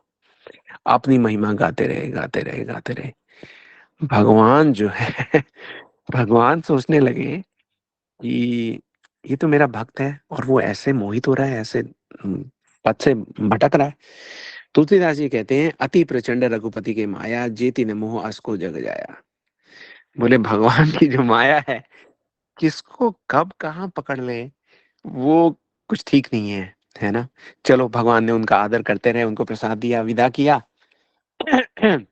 और विदा करते ही भगवान ने उनके कल्याण का जो प्रबंध था पूरा कर दिया। वहां से नारद जी 5 मिनट हुए होंगे बाहर निकले होंगे, इतने में क्या हुआ, श्रीपति निज माया तब प्रेरी, सुनु ही कठिन करनी ते ही कही। भगवान की जो करनी है उसको समझना बहुत कठिन है। भगवान ने अपनी माया को नियुक्त कर दिया। नारद जी जा रहे हैं तो देखा एक बहुत बड़ा सुंदर नगर बना हुआ है वहां पे। नगर बना हुआ है तो सोचते हैं अरे नगर ये कहाँ से आया, चलिए इसमें देख के आते हैं। अंदर गए तो एक राजा मिले, राजा का नाम था शीलनिधि। उनके नगर में बड़ा उत्सव का वातावरण हो रहा है, सारे के सारे जो है बड़े सज धज के घूम रहे हैं। उन्होंने पूछा क्या बात है भाई। नारद जी को राजा ने बताया कि देखिए मेरी राजकुमारी का स्वयंवर है, तो मैं उनके लिए कोई योग्य वर ढूंढ रहा हूँ, आपकी नजर में कोई योग्य वर हो तो कृपया बताइए। अब राजा ने उनको बोला भी अपनी रानियों को कि भाई राजकुमारी को लेके आओ। नारद जी आए, इनका आशीर्वाद लो। अब आशीर्वाद लेने के लिए जब राजकुमारी आई तो वो तो बड़ी सुंदरी थी, एकदम विलक्षण सुंदरी वहां पर आ गई। और नारद जी ने देखा तो नारद जी उन पर ही मोहित हो गए। अब ये जो आई हैं राजकुमारी, ये है विश्व विश्व मोहिनी, भगवान की माया है ये, विश्व सुंदरी। तो अब नारद जी इन पर मोहित हो गए। वो ये सोच रहे हैं, राजा में से पूछ रहे हैं कि इनके योग्य कोई वर हो तो बताइए। वो ये कहते हैं, देखिए अब इससे अच्छा वर कहाँ मिलेगा, ऐसा वर जिसने काम जीत लिया, क्रोध जीत लिया, लोभ मद मोह मत्सर ये सब तो जीत लिया है मैंने, मेरे से योग्य वर कहाँ मिलेगा। राजा जो है वो साफ साफ बोल नहीं रहे, उनको तो मेरे जैसे ही वर चाहिए, है ना। तो उन्होंने कहा, इतने में राजा बोलते हैं कि अरे आप इसका विश्व सुंदरी का हाथ देखकर बताइए कि इनको कैसा वर मिलेगा। नारद जी ने हाथ देखा तो उनकी हाथ की लेखाओं में ऐसा इंगित था कि इनका विवाह जिससे होगा वो पूरी सृष्टि का स्वामी होगा। तो अब नारद जी अपनी अपना गान गाते गाते ये भूल ही गए कि इस पूरी जगत के स्वामी अगर कोई है तो वो कौन है। हम्म? वो सोचने लगे कि लगता है मेरा समय आ गया इस जगत का स्वामी बनने का। एक जीव किस प्रकार से अपने पद से भ्रमित हो सकता है, वो हमें दिखाने बताने समझाने के लिए नारद जी ये लीला में भाग ले रहे हैं। वो अब राजा से पूछते हैं, अच्छा एक बात बताओ, स्वयंवर है कब। राजा पूछते हैं कि जी कल है। तो बोले अच्छा ठीक है, मैं चलता हूँ, मुझे जरूर काम याद आ गया। राजा कह रहे हैं, अरे रुकिए रुकिए, बोले मैं कल आऊंगा। वहां से भागे वापस भगवान के। भगवान बोले अरे अभी तो आप गए थे। अम, तो वापस आ गए। बोले भगवान आपसे बहुत जरूरी काम है। बोले क्या काम है। बोले ऐसे ऐसे एक स्वयंवर हो रहा है, उसमें बड़े सारे सुंदर आकर्षक राजा राजकुमार आए हुए हैं, मुझे भी वहां पे बहुत सुंदर बन के जाना है, तो एक दिन के लिए आप अपना रूप मुझे दे दीजिए। तो भगवान ये कह रहे हैं कि अरे रूप तो हम्म, खैर भगवान ने कहा लेकिन आप इस रूप का करेंगे क्या। तो वो ये कहते हैं कि भाई आपके रूप से मैं जो है वो विवाह करना चाह रहा हूँ। तो भगवान कहते हैं भाई रूप मेरा तो विवाह मेरा होना चाहिए। हम्म। तो आप जो विवाह आप करना चाहते हैं, वो ये कह रहे हैं नहीं नहीं, भगवान इसमें मेरा हित है ना, आप समझ नहीं रहे। नारद जी उस विवाह को अपना हित समझ रहे हैं, और ये कहते कहते वो भगवान के आगे ये बोल गए कि जेहि विधि नाथ होई हित मोरा, करहु सुबेगी दास मैं तोरा। अब जब भगवान ने ये सुन लिया कि ओहो ये तो मेरे दास बन के उन्होंने प्रार्थना, अब तक क्या हो रहा था, नारद जी खुद की तारीफ किए जा रहे थे, यहाँ पे कह रहे हैं करहु सुबेगी दास मैं तोरा। तो भगवान कह रहे हैं मेरा दास है ना। उसके ऊपर ये कह रहा है कि जेहि विधि नाथ होई हित मोरा। भगवान ये कहते हैं चलो कोई बात नहीं, अब मैं तुम्हारा हित करूंगा। भगवान की अगर कोई शरण में आ जाए तो शरण में आए हुए को तो त्यागते नहीं है ना, यही तो हमारे राम है। हम्म? लोकाभिरामम रण रंग धीरम राजीव नेत्रम रघुवंश नाथम कारुण्य रूपम करुणाकरंतम श्री रामचंद्रम शरणम प्रपद्ये। जी ये हमारे राम है। चलिए 1 मिनट का ब्रेक लेते हैं, गौरप्रिया दीदी वो भजन सुनाएगी जो हमारी बिटिया राधिका ने आज रिकॉर्ड किया है आप सबके लिए।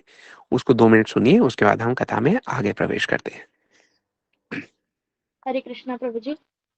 जी हरे कृष्णा दीदी, are we good to play the music now.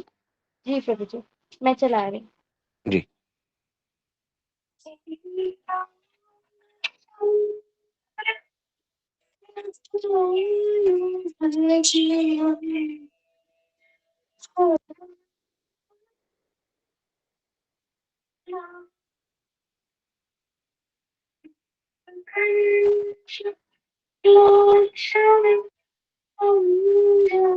Break होती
जी, थैंक यू दीदी। चलिए कथा में हम वापस प्रवेश करते हैं। हमने देखा कि नारद जी ने कह दिया जेहि विधि नाथ होई हित मोरा। अब यहाँ पे हमें समझना है कि हमारा मन चाहे राग में हो या वैराग में हो, अगर हम भगवान से जुड़े रहें तो भगवान हमें गिरने नहीं देते। भगवान भगवत गीता में भी कहते हैं कि कौन्तेय प्रतिजाने नवे भक्ता प्रणश्यति। मेरा जो भक्त है उसको मैं कभी छोड़ता नहीं। तो यहाँ पे भगवान ने नारद जी के कल्याण के लिए रूप मांग रहे थे ना भगवान का, तो भगवान ने उनको वानर का रूप दे दिया। भगवान ने अब उनको बहुत प्रिय रूप दे दिया। प्रिय रूप क्यों है? क्योंकि उनके प्रिय भक्त शिव जी भी हनुमान जी बन के आए थे भगवान की सेवा में, वानर बन के आए थे। तो भगवान ने उनको वानर का रूप दे दिया, बंदर का रूप दे दिया। अब ये नारद जी का जो रूप है वो, ये जो नारद जी का सही में रूप है वो तो दिख रहा है भगवान को, नारद जी को भी पता नहीं लग रहा कि उनको बंदर का रूप दे दिया है। शिव जी के जो दो गण हैं वो साथ साथ चल रहे हैं और स्वयंवर की ओर वो बढ़ रहे हैं। तो अब जो दो गण हैं उन्होंने सोचा कि भाई वो स्वयं को रोक नहीं पाए। उन्होंने नारद जी की तारीफ करना शुरू कर दिया। एक दूसरे से बोल रहे हैं ताकि नारद जी सुन ले। वो ये कहते हैं मुझे तो लगता है कि हम बिना बात ही आए हैं, और हम ही नहीं ये सारे राजा राजकुमार बिना बात आए हैं। ये जो हमारे आगे जा रहे हैं ना, ये देखने में इतने सुंदर है कि राजकुमारी तो देखते ही इनको फौरन वरमाला डाल देगी। तो अब नारद जी जो है बड़े कॉन्फिडेंट हो गए, बोले बहुत अच्छा है। वहां पे गए तो भीड़ लगी हुई थी। तो सबसे पहली लाइन में सबसे आगे नारद जी जाके सबसे पहले बैठ के कुर्सी पे उन्होंने सोचा कि भाई मैं, मेरी जो पत्नी है, होने वाली पत्नी है, उसको कष्ट क्यों देना है? कहाँ बेचारी चल के जाएगी? इतनी सुकोमल युवती है, तो उसको कोई कष्ट ना हो। मैं आगे आगे बैठ जाता हूँ, यहीं पे मेरे गले में माला डाल देगी, टाइम भी वेस्ट नहीं होगा, बाकी सब लोग भी अपने अपने घर चले जाएंगे। अब जैसे ही राजकुमारी जो है वो वरमाला लेके आती है तो वो कहती है अरे ये आगे आगे बंदर के मुख वाला व्यक्ति कौन बैठ गया? तो वो उस पूरी पंक्ति को छोड़कर अगली पंक्ति में निकल जाती है। अब नारद जी हैरान हो जाते हैं कि भाई ये क्या हुआ। वो अगली पंक्ति में जाके बैठ जाते हैं। तो वो जो राजकुमारी उस पूरी पंक्ति को छोड़ के आगे चली जाती है। पंक्ति वाले सारे राजा राजकुमार जो है उनसे अपसेट होने लगते हैं नारद जी से। कहते हैं भाई तुम जहाँ बैठ रहे हो ये तो राजकुमारी आई नहीं रही, तुम हमारा भी काम खराब कर रहे हो। उनसे बहस करने लगते हैं। इतने में भगवान जो है वो स्वयं आ जाते हैं दूसरी तरफ से स्वयंवर में। भगवान को देखते ही भगवान की जो माया थी विश्व सुंदरी, उन्होंने भगवान के गले में माला डाली। और जब भगवान के गले में माला डाल दी तो भगवान उनको लेकर और चल पड़े। अब जो नारद जी थे उनको लगा कि ये क्या हुआ, विवाह तो मेरा होना था, वो गए कहाँ पे? तो फिर उनको पता लगा कि भाई वो तो ले गए, उनका विवाह तो कहीं और हो गया। तो अब उन्होंने बड़ा हैरानगी वहां पे जाहिर की कि भाई क्या हुआ, मुझे विवाह मेरे साथ होना चाहिए था। तब किसी ने कहा कि भाई आप जाके अपना मुंह देख के आइए।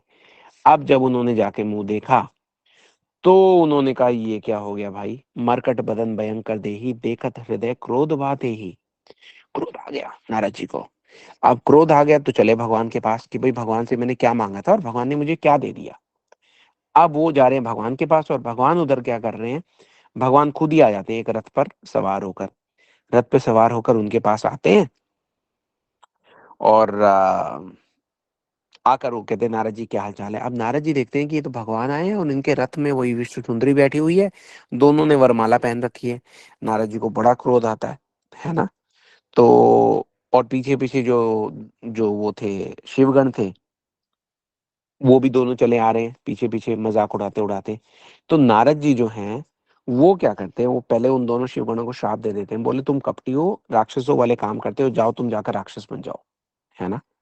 तो अब वो ये कहते हैं कि भाई हमारा क्या कसूर है, हम तो, आप अपना चेहरा देखिए ना ऐसा है, और जैसी जैसी बातें हो रही थी तो इससे तो हमारी हंसी छूट गई, हमारा कोई वो नहीं था, अ, इसमें कोई गलती नहीं थी, ये तो भगवान की लीला में हम फंस गए। तो उन्होंने कहा कि अब तुम एक काम करो, तुम जाके राक्षस बनो और वही भगवान आके तुम्हें निकालेंगे, है ना। क्योंकि मैं भगवान को भी श्राप देने वाला हूँ कि भगवान भी जाएं इस पृथ्वी पर, और जाकर जैसे मैं अपनी पत्नी के वियोग में दुखी हुआ हूं, ऐसे ही वो जाकर अपनी पत्नी के वियोग में दुखी हो जाए। ठीक। तो ऐसा वो श्राप एक्चुअली भगवान आते हैं तो वो भगवान को दे भी देते हैं कि देखिए मेरा पहला श्राप है, आपको एक राजकुमार का जन्म लेना होगा, है ना। मेरा दूसरा श्राप है कि आपने मेरा मुख बंदर का बना दिया, मुझे जो बंदर का रूप दिया जिसे आज कोई किसी काम का समझ नहीं रहा, आप ये समझ लेना कि इन बंदर के बगैर आपका काम नहीं चलेगा। और जिस प्रकार से मैं स्त्री के वियोग में दर दर भटक रहा हूँ, दुख का अनुभव कर रहा हूँ, वैसे ही आप भी अपनी पत्नी के वियोग में दर दर भटकोगे। हम्म। तो और ये श्राप मेरा है इसलिए विफल नहीं जाएगा, क्योंकि आप जानते हो ना मैं कौन हूँ। मैं नारद हूँ।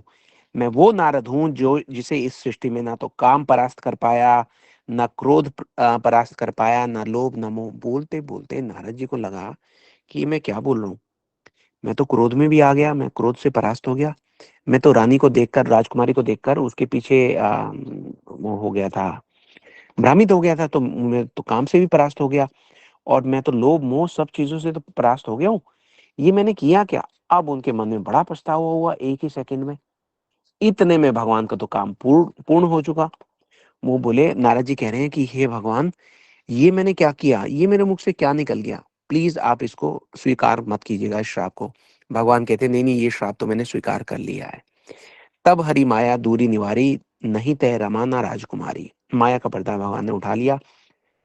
अब उनको समझ में आया नारद जी को कि हुआ क्या, मैं तो मनोहर स्थल पे था, मैं भजन कर रहा था, काम का वार हुआ, मुझे लगा कि काम को मैंने हरा दिया, और वहां से अहंकार आ गया, अहंकार आ गया, फिर मैंने शिव जी की बात नहीं मानी, शिव जी के प्रति गलत भावना रखी, वहां से तो मेरा पतन होना जो है परास्त हो गया। फिर मैं काम के द्वारा परास्त हुआ, मोह के द्वारा, क्रोध के द्वारा, माया के द्वारा मैं परास्त होता ही गया, होता ही गया, होता ही गया। अब वो ये कहते हैं भगवान राम से कि भगवान, ये मेरे से क्या हुआ। भगवान कहते हैं मम इच्छा कह दीन दयाला, जो कुछ हुआ मेरी इच्छा से हुआ। नारद जी कहते हैं लेकिन मेरे पाप का निवारण कैसे होगा। तो राम जी कहते हैं जब हु जाई शंकर सतनामा, होई हृदय तुरंत विश्रामा। को नहीं शिव समान प्रिय मोरे, असी प्रतीति तभु जानी भोरे। बोले जाकर आप शंकर जी के नाम का जाप कीजिए, शंकर जी के नाम का जाप करने से आपके हृदय को विश्राम आएगा, क्योंकि मुझे शंकर जी के जैसा और कोई प्रिय नहीं है। तो ये कथा जो है शिव जी ने सुनाई पार्वती जी को, कि आप पूछ रही थी ना कि भाई भगवान जो है वो यहाँ पे आते ही क्यों है ना। तो बोले आपके गुरु जी जैसे लोग जब उनको श्राप दे देते हैं तो उनको आना पड़ता है। और आप हैरान हो रही थी ना कि अपनी पत्नी को ढूंढ रहे हैं वनों में, बोले आपके गुरु जी के श्राप का आदर रखने के लिए ये ढूंढ रहे हैं। अब मैं आपको क्या बताऊं कि भगवान क्या करते हैं। हरि अनंत हरि कथा अनंता, कही सुनी बहु विधि सब संता। हम्म। तो और आगे शिव जी कहते हैं यह प्रसंग में कहा भवानी, हरि माया मोही मुनि ज्ञानी। प्रभु की माया किसी को भी हर लेती है। ठीक। अब उसके साथ ही शिव जी ने फिर आगे ये भी कहा, सोचा कि भाई जब मेरे प्रभु राजकुमार बन के जाएंगे तो मैं उनकी सेवा के लिए यही वानर रूप ले लूंगा। हम्म, जो भगवान ने अ, जिस वानर रूप को नारद जी को प्रदान किया था, और वो रूप लेके मैं भगवान की सेवा करूंगा। और क्योंकि मेरे ही दो गण हैं जो वहां जाके फंसे हैं, जो राम और सॉरी रावण और कुंभकर्ण बने, तो मैं वहां जाकर भगवान की सहायता से उन दोनों जो मेरे गण हैं उनको श्राप से मुक्त कराऊंगा, भगवान के हाथों से उनको गति प्रदान कराऊंगा, और फिर मैं उनको यहाँ पर लेके आऊंगा। तो अब तक हमने सुना कि भगवान के आने के कारण कितने हैं, विचित्र भी हैं। भगवान ने अपने आगमन की हेतु की लीला रची और उसके साथ इतने सारे तत्वों को भी उजागर किया। आज की कथा जो हम कथा है वो राम जन्म की है, वो अब बस 10-15 मिनट की कथा रह गई है।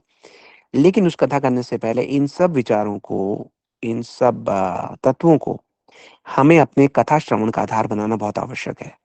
ठीक?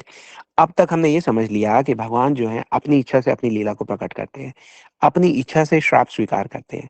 हमने ये भी सुना कि भगवान विश्वास और अविश्वास दोनों का पोषण करते हैं। जो उनको नहीं जानना चाहता उसको भगवान माया से भ्रमित करते हैं, जो उनको जानना चाहता है शिव जी के जैसा, वो दूसरे लोगों का भी जो भ्रम है वो दूर करने का सामर्थ्य रखते हैं।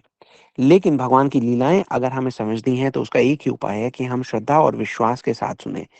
श्रद्धा और विश्वास तुलसीदास जी रामचरितमानस के शुरू में कह देते हैं कि श्रद्धा है शिव जी और विश्वास है पार्वती जी। तो श्रद्धा और विश्वास के साथ जब हम ये सब सारी कथाएं सुनते हैं तो भगवान का जो तत्व है हमारे हृदय में प्रकट होता है। अब भगवान स्वयं प्रकट होने वाले हैं आज हमारी कथा में। भगवान स्वयं प्रकट होंगे कौशल्या जी और महाराज दशरथ के आंगन में, उनके घर में। दशरथ जी और कौशल्या जी पिछले जन्म में मनु और शत्रुपा थी। शॉर्ट में आपको स्टोरी बताते हैं। उन्होंने बड़ी भगवान की भक्ति की, भगवान प्रकट हुए, भगवान ने कहा कि वर मांगिए। उन्होंने कहा कि वर में हमें आपके जैसा पुत्र चाहिए। भगवान ने कहा भाई मेरे जैसा तो कोई है नहीं, मैं स्वयं हूँ तो मैं स्वयं ही आऊंगा। उन्होंने कहा ठीक है आप आइएगा। उसके बाद दशरथ महाराज और कौशल्या जी के रूप में वो आए। दशरथ महाराज की दो रानियां और भी हैं लेकिन पुत्र कोई भी नहीं है। वशिष्ठ जी से प्रार्थना कर रहे हैं वो। वशिष्ठ जी से ये कह रहे हैं कि भाई मेरे पास कोई भी पुत्र नहीं है, आप कोई उपाय निकालिए। वशिष्ठ जी कहते हैं ठीक है मैं पुत्र कामेष्टि यज्ञ करूंगा। अब देखिए वशिष्ठ जी सॉरी जो दशरथ महाराज हैं वो अयोध्या के नरेश हैं, अयोध्या के राजा हैं। अब अयोध्या के बारे में ये कहा गया है कि सब नागरिकों के बारे में बताया है कि संत सभा अनुपम अवध सकल सुमंगल मूल, ऐसे लोगों से तो अयोध्या भरी हुई है। और उसके भी राजा जो है नरेश हैं वो है दशरथ है। और भगवान ने दशरथ जी को पिछले जन्म में ये कहा था, जब उनसे वर मांगा गया था भगवान ने कहा मैं आऊंगा पक्का 100%, सत्य सत्य पन सत्य हमारा, 3 बार वचन दे चुके थे। इतना समय हो गया, 60,000 वर्ष की आयु हो गई दशरथ महाराज की और वो नजर नहीं आ रहे भगवान। इतना समय बीत गया फिर भी क्यों नहीं आए? इसका कारण है, वो ये कहते हैं कि जब तक दशरथ महाराज ने अपने गुरु जी को संत को निमित्त नहीं बनाया, जब तक किसी सदगुरु की शरणागति नहीं ली तो भगवान नहीं आएंगे। भगवान ये कहते हैं आप जाइए गुरु जी की शरण में जाइए फिर मैं आऊंगा। इसीलिए कहा गया है कि परम गुरु राम मिलावन हार। वशिष्ठ जी ने कहा कि आप चिंता मत कीजिए महाराज दशरथ, आप पुत्र की बात करते हैं, आपको 4 पुत्र होंगे। आप थोड़ा सा धीरज धारण कीजिए, धरो धीर हुई है सुतचारी। आप थोड़ा सा धीरज का सहारा लीजिए। आपके पास एक नहीं 4 जो है पुत्र वो आपके होंगे, ऐसा वो आशीर्वाद देते हैं, वरदान देते हैं। उसके बाद पुत्र कामेष्टि यज्ञ कराया जाता है। आप सब लोग जानते हैं, सब रानियों को प्रसाद मिलता है। सब रानियां गर्भवती हो जाती हैं। उसके बाद वो शुभ दिवस आता है जिसका आज हम आयोजन कर रहे हैं।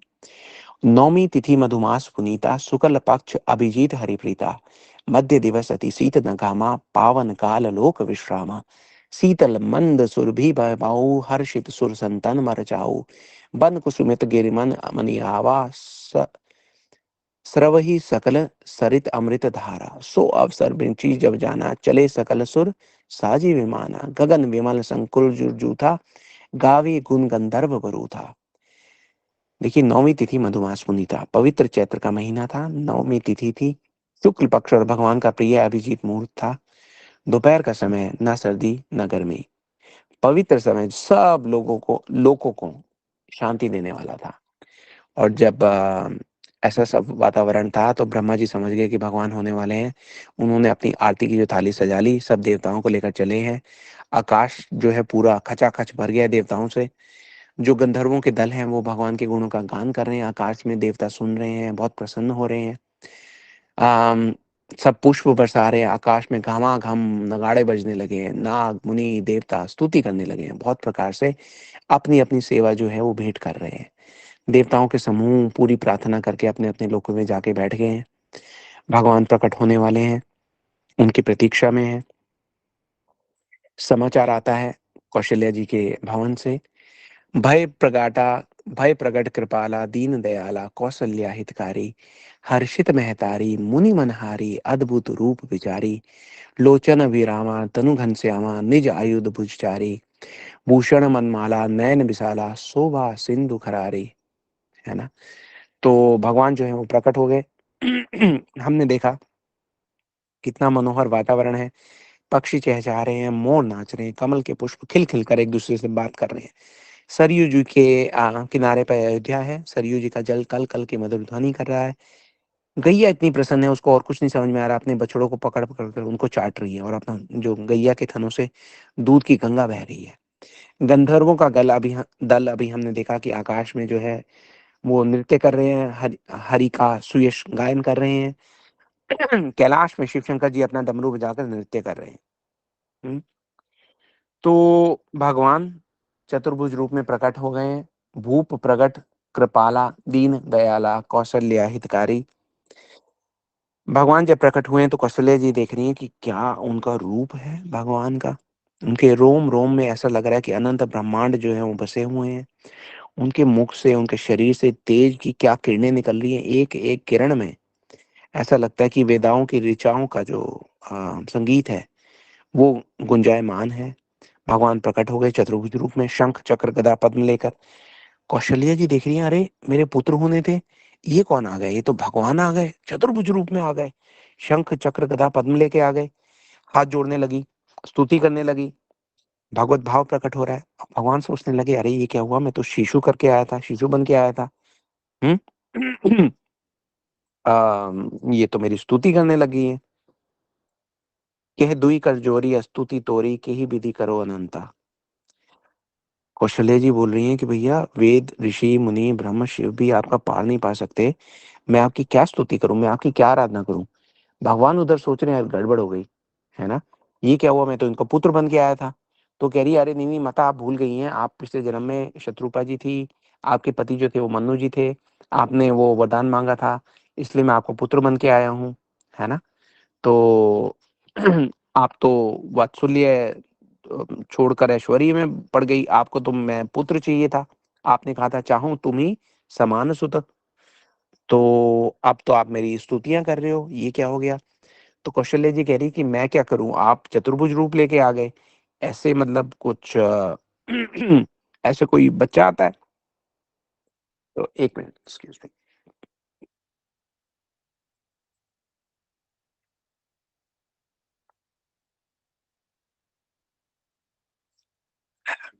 जी। तो कौशल्या जी ने कहा कि बालक जब पैदा होते हैं, नवजात शिशु ऐसे थोड़ा होते हैं कि शंख चक्र गदा पद्म लेकर प्रकट हो गए। तो भगवान बोले, अच्छा फिर क्या करूं, मैं तो पहली बार पुत्र बन के आया हूं, मुझे तो प्रैक्टिस नहीं है, क्या करना चाहिए।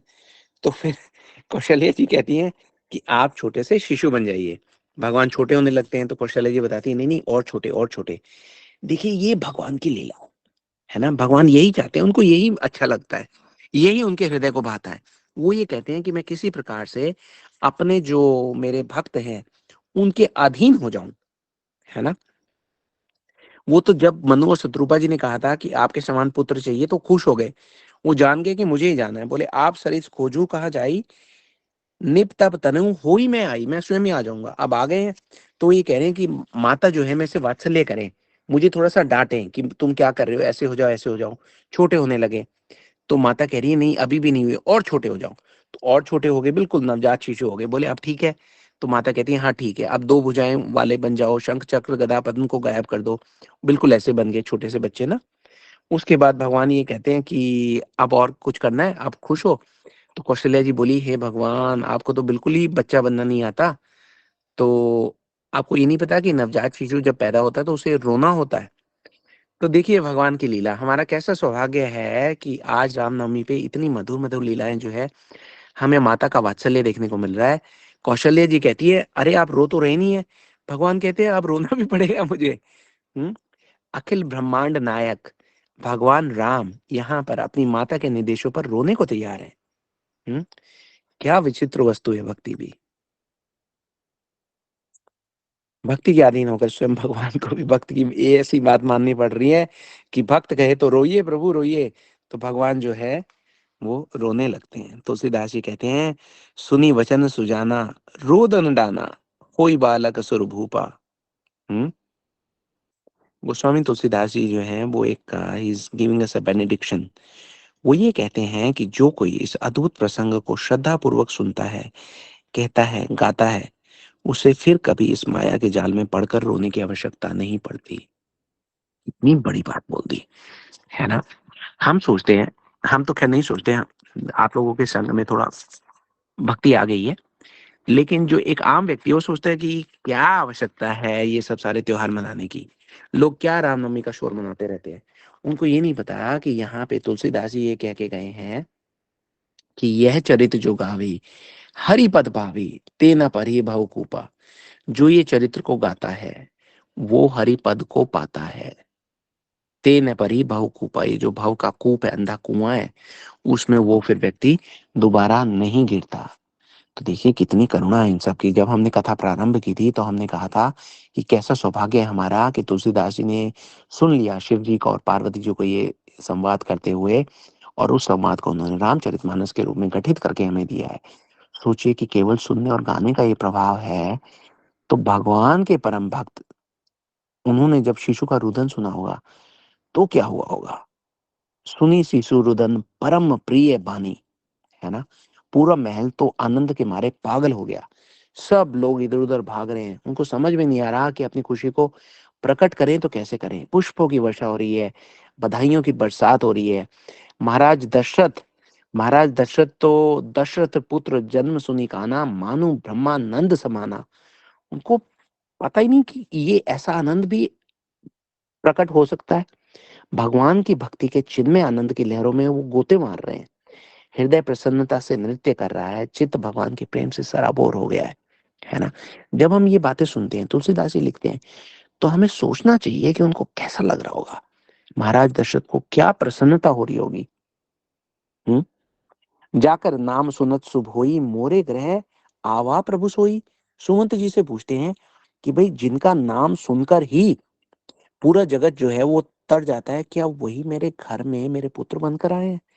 परमानंद पुरी मन राजा, कहा बुलाई बजाऊ बाजा। हम्म।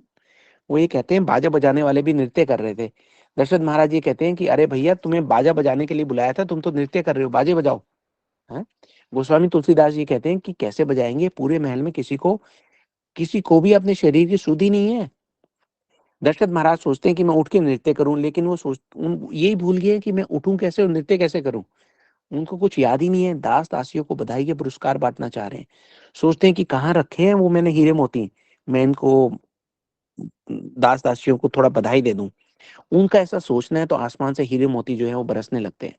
दास दासियों को जब वो देते हैं तो दास दासियां महल के प्रकोष्ठों में जाकर वहां के झरोखों से बाहर लुटाने लगते हैं बधाइयां। किसी को अपने लिए नहीं चाहिए, सब दूसरों को देना चाहते हैं। जो देवता ऊपर से पुष्प वर्षा कर रहे थे, अयोध्या वासी, ये सारे हीरे मोती उठा उठाकर देवताओं की ओर फेंकते, बोले जाओ खुश रहो, है ना? देवता क्या आशीर्वाद देंगे, अयोध्या वासी आज आशीर्वाद दे रहे हैं देवताओं को। हम्म। ये इतने में देखिए कैकई जी के भवन से एक और समाचार आया है कि भाई बहुत सुंदर सलोना सांवला पुत्र आया है। अब तो ये जो बधाइयों की बरसात है, सुमित्रा जी के भवन से दो गोरे गोरे जो पुत्र हैं, उनके उसका जन्म का समाचार आया है।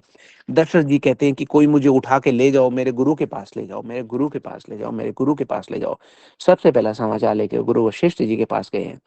गुरु वशिष्ठ ने इतनी तप किया है, इतनी प्रतीक्षा की है इस दिवस के लिए, लेकिन वो ये कहते हैं कि सबसे बड़ा, सबसे कठिन तप मेरा आज है कि मुझे पता है कि भगवान जो हैं वो जन्म ले चुके हैं, उनको जन्म लिए कई क्षण हो चुके हैं, और मैं शिष्टाचार के जो हमारा प्रोटोकॉल है, रॉयल प्रोटोकॉल, उसके चलते मैं अपने भवन में बैठकर प्रतीक्षा कर रहा हूँ कि मुझे बुलाया जाएगा तो मैं भगवान के दर्शनों के लिए जाऊंगा।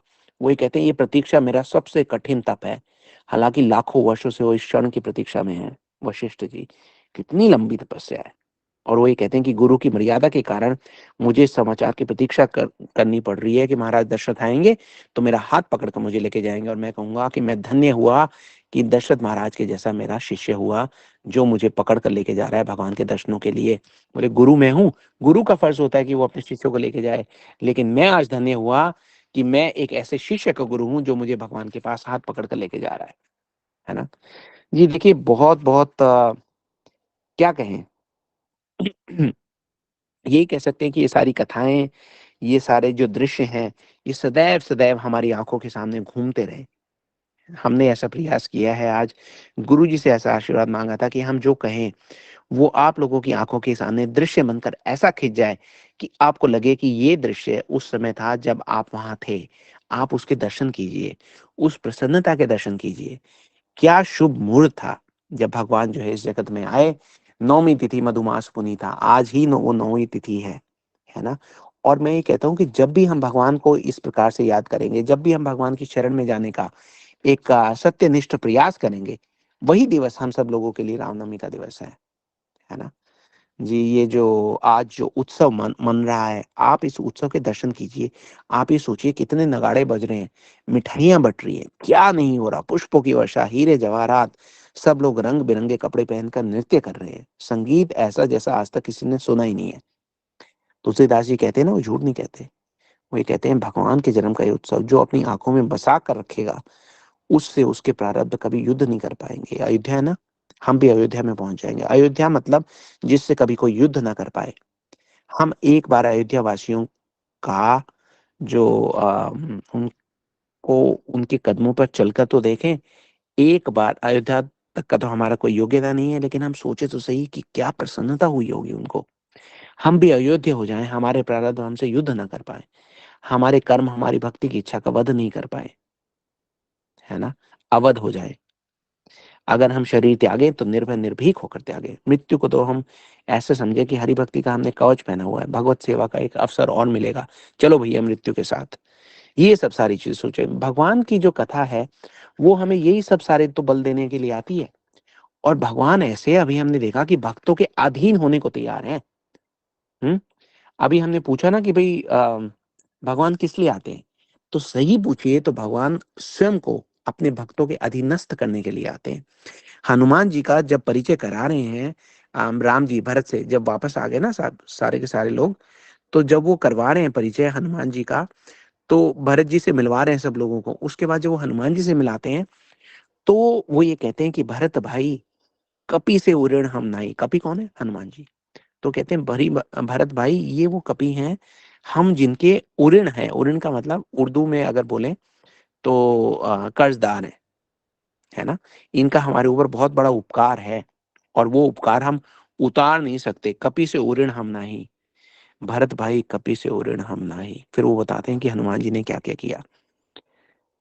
100 योजन मर्याद समुद्र की, ये कूद गयो छन माही, लंका जाई, सिया सुधि लाई, गर्व नहीं मन माही, कपि से उऋण हम नाई। भरत भाई कपि से उऋण हम नाई। उसके बाद ये बताते हैं कि सीता जी की खबर ये लेके आया। मैं 2 को अपने साथ लेके गया था, सीता जी को और लक्ष्मण को। उसके बाद शक्ति बाण लग्यो लक्ष्मण के, हाहाकार भयो दल माही, धौलागिरी कर धर ले आयो, भोर न होने पाई। बोले जब शक्ति बाण लगा था लक्ष्मण को, तो ये भोर होने से पहले ही पूरी की पूरी पहाड़ी को उठा के ले आया था। कपि से उऋण हम नाही, अहि रावण की भुजा उखाड़ी, पैठी गयो मठ माही, जो भैया हनुमत नहीं होते, मोहे को लातो जग माही। कितनी बड़ी बात कह दी उन्होंने। बोले हनुमान नहीं होते तो मैं नहीं होता। आज्ञा भंग कभू नहीं कीनी, जहां पठाई वहां जाई, तुलसीदास पवन सुत महिमा, प्रभु निज मुख करत बढ़ाई, कपि से उरिन हम नाई। तुलसीदास जी ये कहते हैं कि तुलसीदास पवन सुत महिमा, प्रभु निज मुख करत बढ़ाई, किसी दूसरे की बोली हुई बात नहीं है। भगवान स्वयं कह रहे हैं कि मैं अपने भक्तों से उऋण नहीं हो सकता। अब देखा जाए तो हनुमान जी ये कहते हैं कि मैं अगर 100 योजन का समुद्र पार करके गया, तो उसका कारण था मैं अपने मुख में भगवान का नाम लेके गया था। इसलिए मैं ये कर गया। लेकिन भगवान ये कहते नहीं, नहीं इन्होंने जो किया वो मेरे लिए किया, मेरे कारण नहीं किया। और भगवान जो पूरा क्रेडिट है, वो अपने भक्तों को देना चाहते हैं और ये कहते हैं कि मैं आपका उपकार अपने सर पर ढोकर रहूँगा हमेशा, मैं आपका उपकार उतारूँगा नहीं। सोचने वाली बात है। कई बार लोग कहते हैं कि भई उपकार उ भगवान ऐसा क्या है जो नहीं कर सकते? भगवान कोई ऐसी लीला रच दें जिसमें हनुमान जी जो हैं उनका अवतार हो, जिसमें उनका ब्याह हो। ब्याह के बाद हनुमान जी की जो पत्नी है, उनका कोई अपहरण कर ले और उनको छुड़ाने के लिए भगवान राम आएँ और शत्रु को खात्मा करके हनुमान जी की जो पत्नी है, उनको छुड़ा दें और हनुमान जी से कहें कि हनुमान जी मैंने आपका उपकार उतार दिया। हाँ, अब हम बराबर हुए। करने को तो भगवान कर सकते हैं, लेकिन भगवान करेंगे नहीं। क्यों? क्योंकि हमारे जो भगवान राम है ना, वो बहुत-बहुत कोमल हृदय के हैं। वो ये कहते हैं मैं अपना उपकार उतारने के लिए अपने भक्त हनुमान को ये दुख दूं कि उसकी पत्नी का किसी ने अपहरण कर लिया? बोले नहीं, दुख जो है वो मैं स्वयं लूंगा, उपकार जो मैं स्वयं उठाऊंगा, अपने भक्तों को प्रसन्नता मैं स्वयं दूंगा। और इसीलिए भगवान आते हैं, और जिस दिन भगवान आते हैं वही दिन हमारे लिए पुनीत है। वही दिन हमारे लिए नौवीं तिथि है, नौवीं तिथि मधुमास पुनीता। ये सब सारी भगवान की जो कथाएं हैं, ये कथाएं हमारे हृदय में प्रवेश करें, वहीं पे अपना घर बसा लें। हमें कभी ये छोड़ के ना जाएं, हमें ये कभी छोड़ के ना जाएं, हमें ये कभी छोड़ के ना जाएं। ये कथाएं ही हमारा कवच है, जिससे हम माया के प्रभाव से बचकर रह सकते हैं। तो हम यही प्रार्थना करते हैं कि आप सब लोगों का सत्संग हमें प्राप्त होता रहे। कथा के छाँव में हम अपनी भक्ति को थोड़ा पनपा सकें, थोड़ा आगे बढ़ सकें, गुरुवर की कोई सेवा कर पाएं। जी, इसके आगे क्या कहें तो मुझे स्वयं समझ में नहीं आ रहा।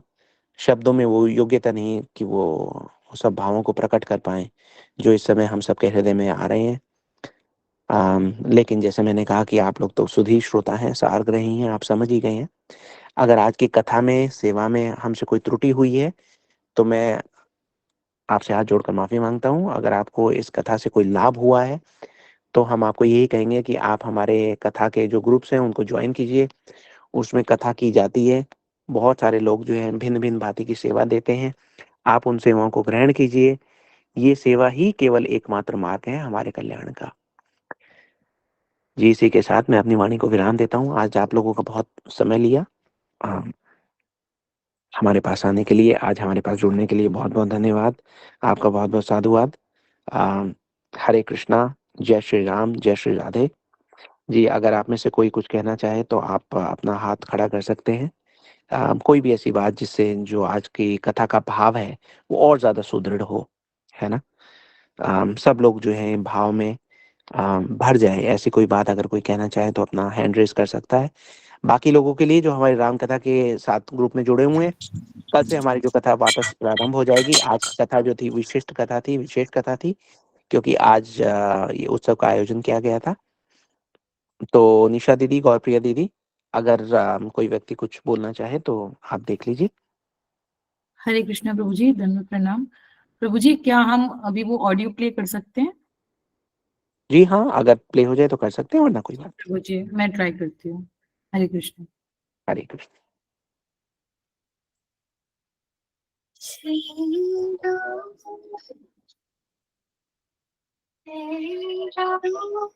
श्री राम भजन हरण भव भय दारुण नव कंच लोचन अंजन कर कंच बद पंजारुण कंदर्पाति अमृत छवि नवनीत सुंदरम पठवेतमाना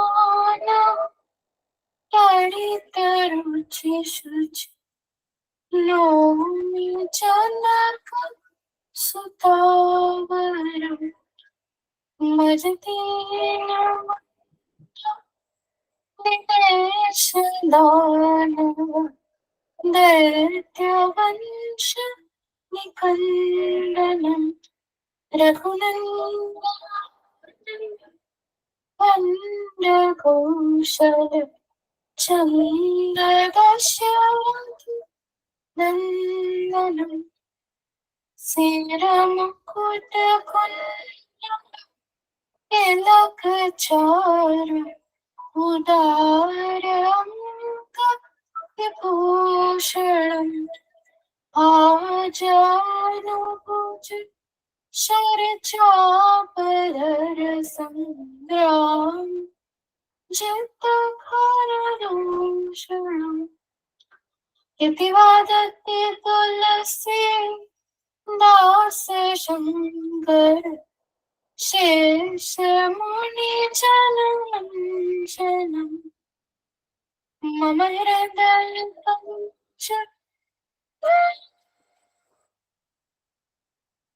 निवास गुरु का मादि खल बल गंजनम श्री राम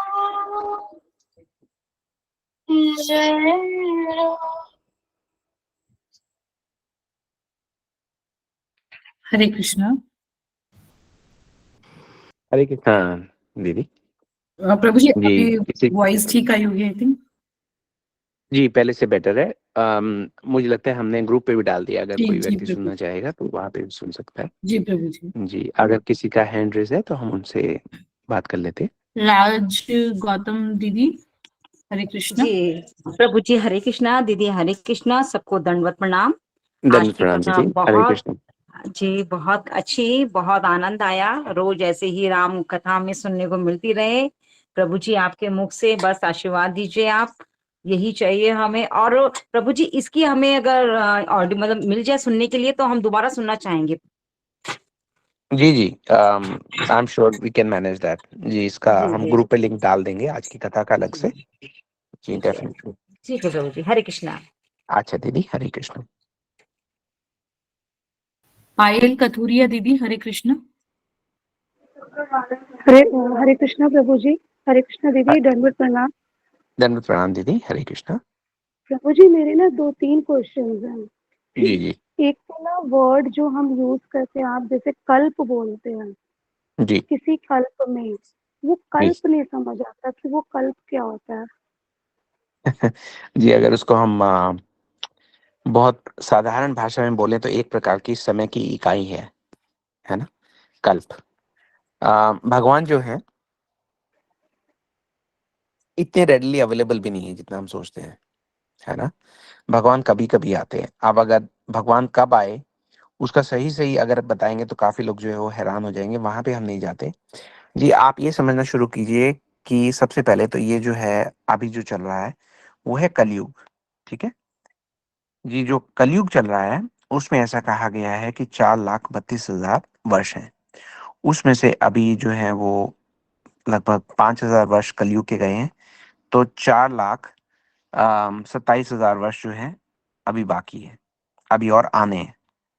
अभी काफी लोग तो ये सोचते हैं कि ऐसा कैसे हो सकता है, लेकिन ये गिनती हमारे यहाँ बताई गई है। ये हुआ कलयुग। कलयुग के ऊपर आता है द्वापर युग। द्वापर युग में कलयुग से 2 गुना अवधि रहती है समय की। इसका मतलब 8,64,000। द्वापर के ऊपर आता है त्रेता। त्रेता में 3 गुना, इसका मतलब 12,96,000। सतयुग में कलयुग से 4 गुना जो है समय की अवधि रहती है। आप ये समझिए कि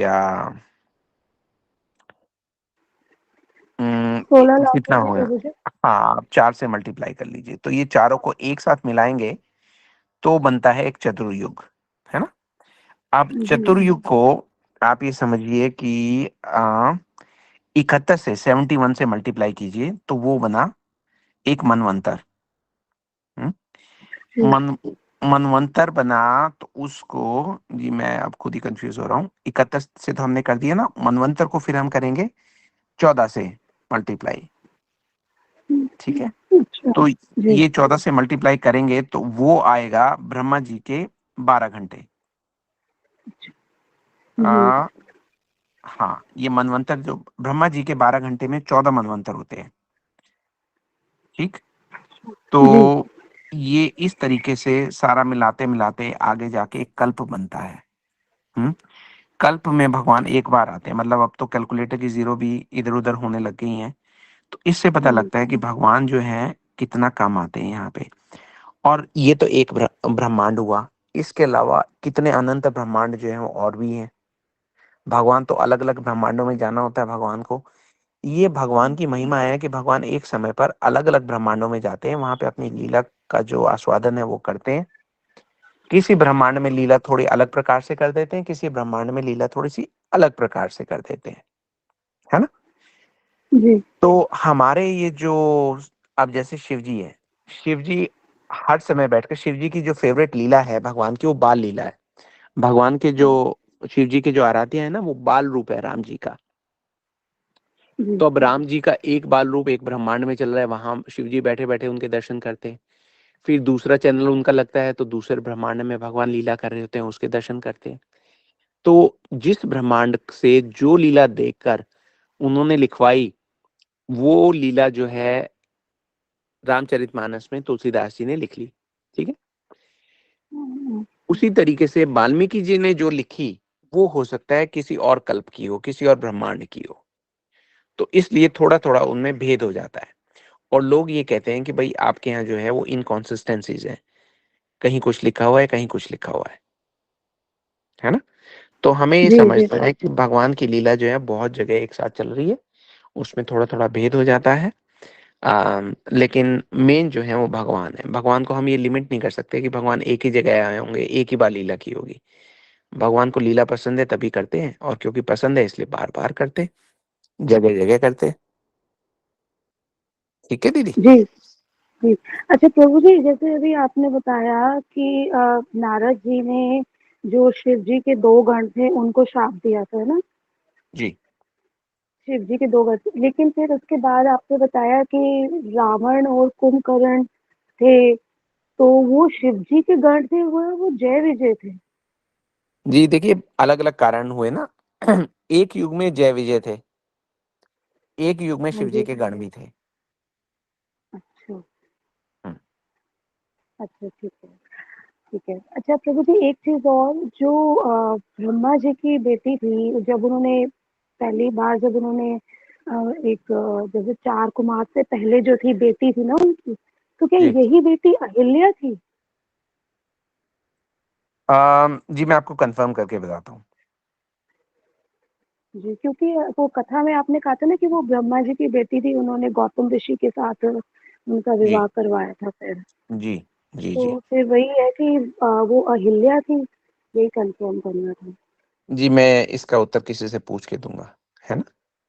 जी जी जी प्रभु जी, यही पूछना था। जी। जी ठीक है हरे दीदी। कृष्ण हरे कृष्ण। हरे कृष्ण हरे कृष्ण। हरे कृष्ण। इनाक्षी दीदी, हरे कृष्ण। हरे कृष्णा दीदी, दंडवत प्रणाम। हरे कृष्णा प्रभु जी, दंडवत प्रणाम। धन्यवाद और प्रणाम सभी जी। सभी वैष्णव जो सुन रहे हैं यहाँ पे, सभी भक्तों को मेरा दंडवत प्रणाम। जी प्रभु जी, आज आपने इतनी, आपका साधुवाद है, इतनी अच्छी, इतनी सुंदर कथा वर्णन की कि वाकई ये लग रहा था कि हम उन अयोध्या वासियों में से एक हैं और हम वो उस उत्सव में शामिल हैं। हम वो खुशी फील कर पा रहे थे। और जी और उसके बाद जो राधिका बिटिया ने स्तुति की, वो तो मतलब it was icing on the cake, cherry on the cake, कि बिल्कुल ऐसे लग रहा था जैसे अयोध्या में अभी जो राम मंदिर बना उसकी हमने हमने वैसे नहीं साक्षात देखा, पर जो वीडियोस आती हैं उनमें देखा है। तो ऐसे लग रहा था कि हम साक्षात, मतलब ये फीलिंग आ रही थी कि उन श्री राम जी के बाल रूप के आगे खड़े होके वो स्तुति हो रही है और हम वो सुन पा रहे हैं। जी, देखिए ये आपके हृदय का भाव है जो उससे it was able to resonate with that स्तुति ना। जी, ये आप पे भगवान का आशीर्वाद है। अगर आप ऐसा सोच रहे हैं, अगर आप ऐसा अनुभव कर रहे हैं, तो it's a blessing for you. जी, बहुत सुंदर, थैंक यू सो बहुत मच अच्छा। प्रभु जी, थैंक यू सो मच प्रभु जी। हरे कृष्णा प्रभु जी, दंडवत प्रणाम। हरे कृष्णा जी, धन्यवाद प्रणाम दीदी। हरे कृष्ण। साधना झा दीदी, हरे कृष्ण। हरे कृष्णा प्रभु जी, दंडवत प्रणाम। हरे कृष्णा दीदी, धन्यवाद प्रणाम। प्रभु जी, मुझे ये कहनी थी, ये आप राम कथा कहते हैं ना हर रोज, जी तो मुझे लिंक नहीं मिल पाता है। मैं बहुत दिन से आज पता नहीं अचानक कैसे मिल गया। अच्छा, तो वो जो आपको लिंक मिला है ना, उसमें शायद हमारे ग्रुप को ज्वाइन करने का लिंक भी होगा, तो अच्छा आप उससे अच्छा, ज्वाइन कर सकते हैं। नहीं नहीं है पहले प्रभु जी, उसमें नहीं है। अच्छा, इसमें बाई चांस नहीं है तो। इसमें मैं तो हमेशा आपकी क्लास लेती थी, पता नहीं जब से राम कथा चालू है तब से कैसे हट गया, समझ ही नहीं आ रहा है। अच्छा अच्छा। जी, आप अभी कौन से ग्रुप में हैं? किसी ग्रुप में हैं अभी आप? मैं कृष्णा की ओर से हूँ और गौड़िया कीर्तन से, बहुत सारे जितने ग्रुप है सब में से हूँ। अब मुझे ये नहीं कहाँ से लेना होगा ये। अच्छा, तो निशा दीदी गौड़िया उसमें कीर्तन वाले ग्रुप में डाल देंगी ये वाला लिंक, है ना। हाँ, प्रभु गौड़िया जी की। उसमें ना कृष्ण की ओर की कम्युनिटी में डाल देते हैं, तो जिनको भी अभी ज्वाइन करना होगा तो वो सब लोग ज्वाइन कर सकते हैं। जी ठीक है दीदी, वहां से ठीक है आपको इजी दीदी। हो जाएगा। ठीक है प्रभु जी, ठीक। जी, हरे कृष्ण, दंडवत प्रणाम। हरे कृष्ण दीदी, धन्यवाद प्रणाम।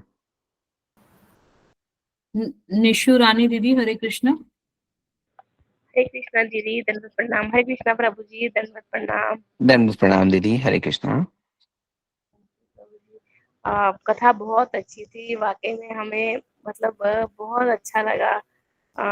इतना आनंद आया, इतना आनंद आया कि वाकई में ऐसा लगा जैसे हम वाकई में त्रेतायुग में पहुंच गए हैं, प्रभु श्री राम के धाम पहुंच गए हैं, जय। अयोध्या नगरी।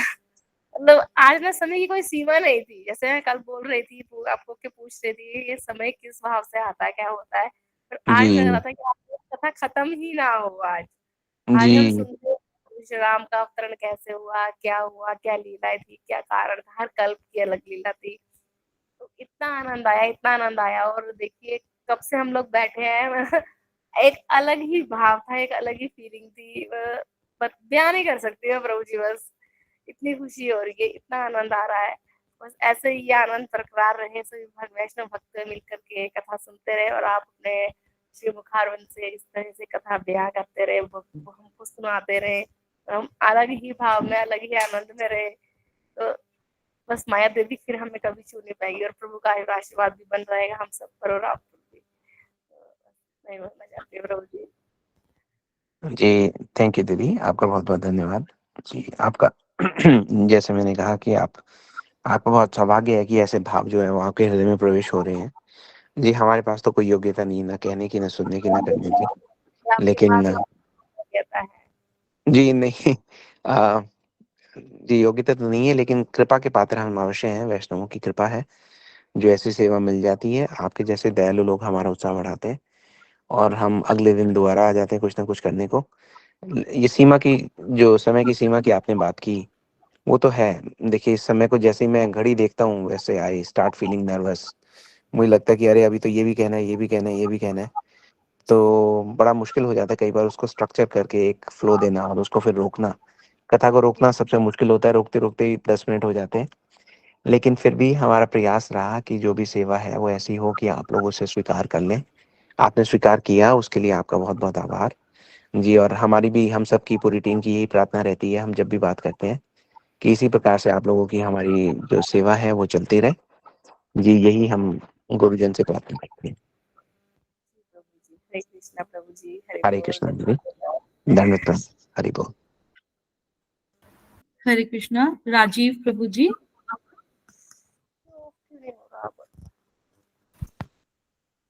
हरे कृष्णा, राजीव प्रभु जी। हरे कृष्णा दीदी, हरे कृष्णा प्रभु जी, दंडवत प्रणाम। बस हरे प्रणाम प्रभु जी। प्रभु जी आज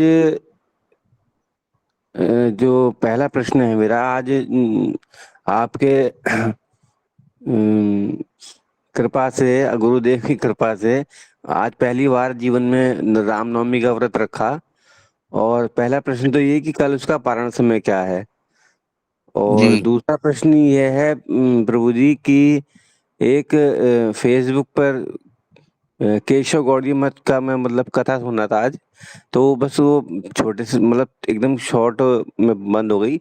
तो वहां जी प्रश्न एक आया कि जब प्रभु श्री राम की लीला चल रही थी तो सीता हरण से पहले ही छाया सीता को रावण जी ले गए थे, और जो असली सीता थी वो मतलब राम जी के पास थी। तो ये प्रश्न था कि वो छाया सीता को अगर वहां ले गए थे तो मूल सीता जो थी वो कहाँ थी, कहाँ गई थी वे, क्योंकि राम जी के पास तो थी नहीं।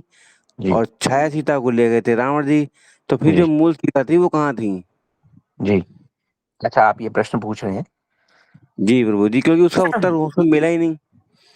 जी अच्छा प्रभु जी, इसका उत्तर हमारी कथाओं में आ जाएगा। आप तो रोज कथाओं में आते ही हैं। जी जी जब जी प्रभु जी। आगे जाके शूर्पणखा की नाक कटेगी और वो खरदूषण आएंगे ना, तो उस जी समय प्रभु जी। फिर ये संवाद आएगा। राम जी उनको बोलेंगे कि देखिए अब मतलब वो थोड़ा सा यहाँ पे ट्विस्ट इन द टर्न, जी देयर इज जी अ जी लॉट ऑफ जी। वायलेंस। कोई तो अब आप कोई एक बात। काम कीजिए। जी हाँ, प्रभु जी। तो वहां पे वो एक सीता जी को बताएंगे। बहुत सुंदर संवाद है, वो हम सब और लोगों को कल। पता भी होना चाहिए, और हमारे जी संप्रदाय के लिए तो बहुत बहुत महत्वपूर्ण है। क्योंकि जी प्रभु जी। इस संवाद को ढूंढने के लिए स्वयं महाप्रभु गए थे दक्षिण जी भारत। जब वो कथा करेंगे तो जी। उसके बारे में और पूरी बात करेंगे प्रभु जी। बहुत सुंदर प्रश्न है और इसका उत्तर देना कल। आवश्यक भी है, और हम उसको जी अच्छे से जी। देंगे भी। कथा का बस कल समय कल आ गया। प्रभु जी कल एक प्रश्न आपने आज के लिए वेटिंग में रखा था कि आज प्रभु श्री राम का जन्म जो 12 बजे जी दोपहर देखिए, हुआ, भगवान इसका प्राकट्य भी नहीं हुआ। जी देखिए, भगवान जो है या तो दिन में आ सकते हैं या रात में आ सकते हैं। जी भगवान ने कहा कि प्रभु। चलिए मैं दिन में आता हूँ, तो सूर्य देव की प्रार्थना थी कि आप तब आइएगा जब मैं बिल्कुल सही एकदम ऊपर हूँ ना, ताकि मैं आपके मुखमंडल के पूरे अच्छे से दर्शन कर सकूं। साइड में कोई यहाँ खड़ा जी होगा, कोई वहां खड़ा होगा, मैं जब बिल्कुल ऊपर हूँ तब आप ऐसा कीजिएगा। आप भगवान ने जन्म लिया, बोले ठीक 12 बजे भगवान ने जन्म लिया, जब सूर्य जो थे बिल्कुल एकदम ऊपर थे भगवान के दर्शन करने के लिए, और ऐसे ऊपर थे वो तो बाबा गए ही नहीं वहां से। नगर वासियों को पता ही नहीं लगा कि 2 महीने बीत गए हैं और सूर्य देव तो है वहां से हिल ही नहीं रहे। सब लोग खुशी में इतने व्यस्त थे कि उनको समय का पता ही नहीं लगा, है ना। जी, तो जी फिर प्रभु। चंद्रमा ने भगवान से शिकायत की, बोले ये क्या हुआ, सूर्य देव तो पूरे आपके दर्शन ले गए, 1 महीने तक हिले नहीं हुई तो आपके दर्शन मिले ही नहीं। तो बोले छोड़ो सूर्य देव को, वो तो जब थे तब मैं महल के अंदर था, मैं इस बार जब जन्म लूंगा तो मैं एकदम भवन के बाहर आ जाऊंगा पूरी चंद्रमा वाले दिन, आप चिंता मत करो, हम्म। रात को आऊंगा। तो भगवान जो है वो फिर भगवान ने रात को आए। इधर भगवान ने शिकायत दूर करने के लिए उनको कहा कि मैं सूर्य वंश में आया हूँ, इसलिए मुझे सूर्य के साथ जन्म लेना पड़ा, लेकिन मैं आपको अपने नाम में आपको शुमार करूंगा। तो भगवान ने अपना नाम रखा श्री रामचंद्र। तो भगवान ने चंद्र को अपने नाम में स्थान दिया। ऐसी और भी बड़ी छोटी छोटी मधुर मधुर कथाएं हैं प्रभु जी, बहुत सुंदर है। यानी सूर्य और चंद्रमा की दोनों की प्रार्थना को भगवान ने बड़ी स्वीकार करेगा। विलक्षण विलक्षण तरीके से स्वीकार किया। बिल्कुल। जी बहुत जी। बहुत बहुत अच्छा। रहस्यमयी जो प्रश्न है इसका बहुत सुंदर उसका उत्तर देने के लिए बहुत साधुवाद प्रभु जी। जी जी, थैंक यू प्रभु जी, अब हरे कृष्ण। कल कल का पारण समय प्रभु जी किस समय होगा? जी हम ग्रुप पे डाल देंगे, निशा दीदी आज ना वो राम कथा वाले ग्रुप में डाल देंगे, तो क्योंकि आप वहां से। एकादशी का तो हर हर एकादशी में पहले पड़ जाता है, मगर ये व्रत तो वास्तव में ही जो है एक अलौकिक आभा लेकर आया है जीवन में। और ये इस वर्ष भी एक अति उत्साहित है क्योंकि रामलला का प्राकट्य हुआ है अयोध्या में, हम्म। अयोध्या पावन भूमि में। तो जी क्या नाम, दोनों ही कारण जो है बड़ी हमारे भारतवर्ष के भाग्योदय के लिए सकारात्मक होंगे, ये मेरी बिल्कुल। ठोस कल्पना जी है। जी जी, it's a very very significant event for all of us प्रभु जी, डेफिनेटली। और कल के पारण का समय निशा दीदी ने ग्रुप में डाल दिया प्रभु जी, आप वहां से देख लीजिए। जी प्रभु। प्रभु जी सूर्योदय के बाद और 10 से पहले। जी जी जी प्रभु जी। यहाँ जो हमारे जहाँ मतलब जहाँ मैं आवास करता हूँ जनपद हाँ हाँ। बिजनौर में जी परसों निर्वाचन है लोकसभा, तो वहाँ ड्यूटी भी है। तो परसों का जो एकादशी व्रत भी है और परसों ही ड्यूटी भी है, तो एक आप मतलब अलौकिक एक तरह परीक्षा होगी हमारे व्रत की कि जी देखो काम पूरे दिन काम करने के बावजूद भी प्रभु कृपा और शक्ति देंगे कि उसको हम भली बात ही जो है निभाएं। जी और पारण तो वो कथा वथा तो नहीं होगी क्योंकि पूरा दिन व्यस्त व्यस्त रहेंगे हम। जी तो बस बस व्रत रखेंगे, इस बात का संकल्प है और इस बात की प्रभु से प्रार्थना है। जी जी, भगवान आपको भक्ति के अवसर जो है प्रदान करते रहे प्रभु जी, यही हमारी प्रार्थना है। जी प्रभु, हरे कृष्णा प्रभु जी, बहुत धन्यवाद प्रभु। हरे कृष्ण प्रभु जी, दंडवत प्रणाम।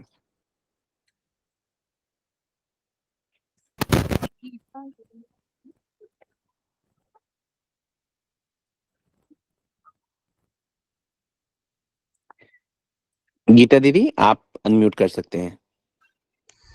हरे कृष्णा। हरे कृष्ण दीदी। आपकी जो रामायण कथा वाज रियली ऑसम जी and thank you so much दीदी। your presenting the katha also was very awesome जी and I it am gave a real bliss to me and I जी hope everyone got the bliss. जी I am very grateful for your kind comments दीदी, धन्यवाद आपका बहुत बहुत। आप हमारी कथाएं रेगुलर सुनती हैं या आज ही आपने हमें ज्वाइन किया है? हम कभी कभी सुनते हैं, कभी कभी रिकॉर्डिंग आती है ना, तो जी रात को बैठ के सब सुनते हैं। क्या आओ। करें, कभी मिस हो जाता है। जी जी जी, आप मिस मत सुनने की कीजिए। कोशिश करते हैं, मिस हो जी जाता है, तो रात को बैठ के सुनते हैं। अच्छा अच्छा, जी सुनते रहिए। आप ये सोचिए कथा जो है भगवान ने हमें आप ही की सेवा में लगा रखा है, ऐसे सोच के करिए कि ये कथा भगवान भेज रहे हैं पर्सनली आपको। है ना? Okay. Thank जी, you, Prabhuji, for ओके जी। giving me time to talk to you. नहीं नहीं, आई एम मोस्ट ऑब्लाइज्ड। ये आप कभी भी हमसे, पूरी टीम से, कभी भी आपको कोई भी बात हो तो प्लीज फील फ्री। हम सब we are here like a family, very open in communication and we love talking. तो कभी भी Yes. कोई भी बात हो प्लीज फील फ्री। Okay. जी, Okay. Hare Krishna. Radhe Radhe. Hare Krishna दीदी, राधे राधे। पायल सती दीदी, आपका फिर से कोई प्रश्न है क्या? हरे कृष्ण। हरे कृष्णा प्रभु जी। जी दीदी बोलिए।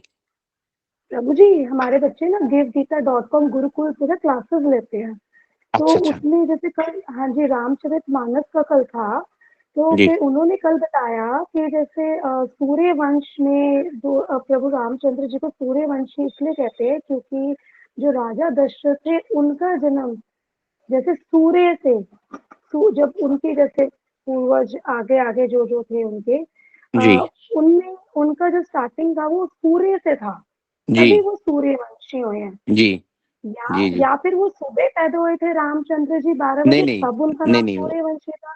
देखिए नहीं, सूर्यवंशी तो इस वजह से है क्योंकि इक्ष्वाकु वंश के हुए ना, तो वहां हाँ से जी, उनका हाँ जी, वंश चला आ रहा है सूर्यवंश, तो उन्होंने एक प्रकार से ठीक बताया। ठीक बताया, ठीक है, हम्म, तो यही कंफर्म करना था जी प्रभु जी। जी ओके जी, हरे कृष्ण।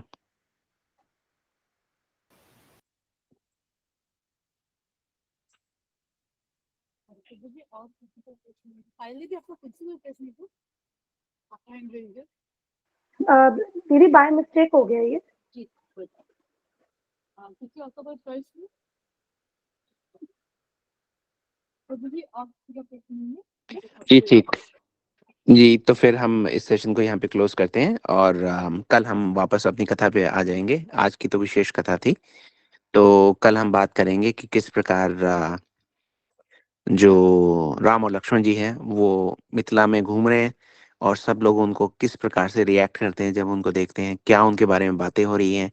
बहुत बहुत मधुर कथा है। It's very enchanting, very heart touching कि भगवान को देख के ये लोग हैं कौन, मिथिला वासी हैं कौन, इन्होंने ऐसा क्या किया है कि राम लक्ष्मण जो है ये इनके घर जा जाके अपने दर्शन दे रहे हैं। उसके बारे में भी थोड़ी चर्चा करेंगे।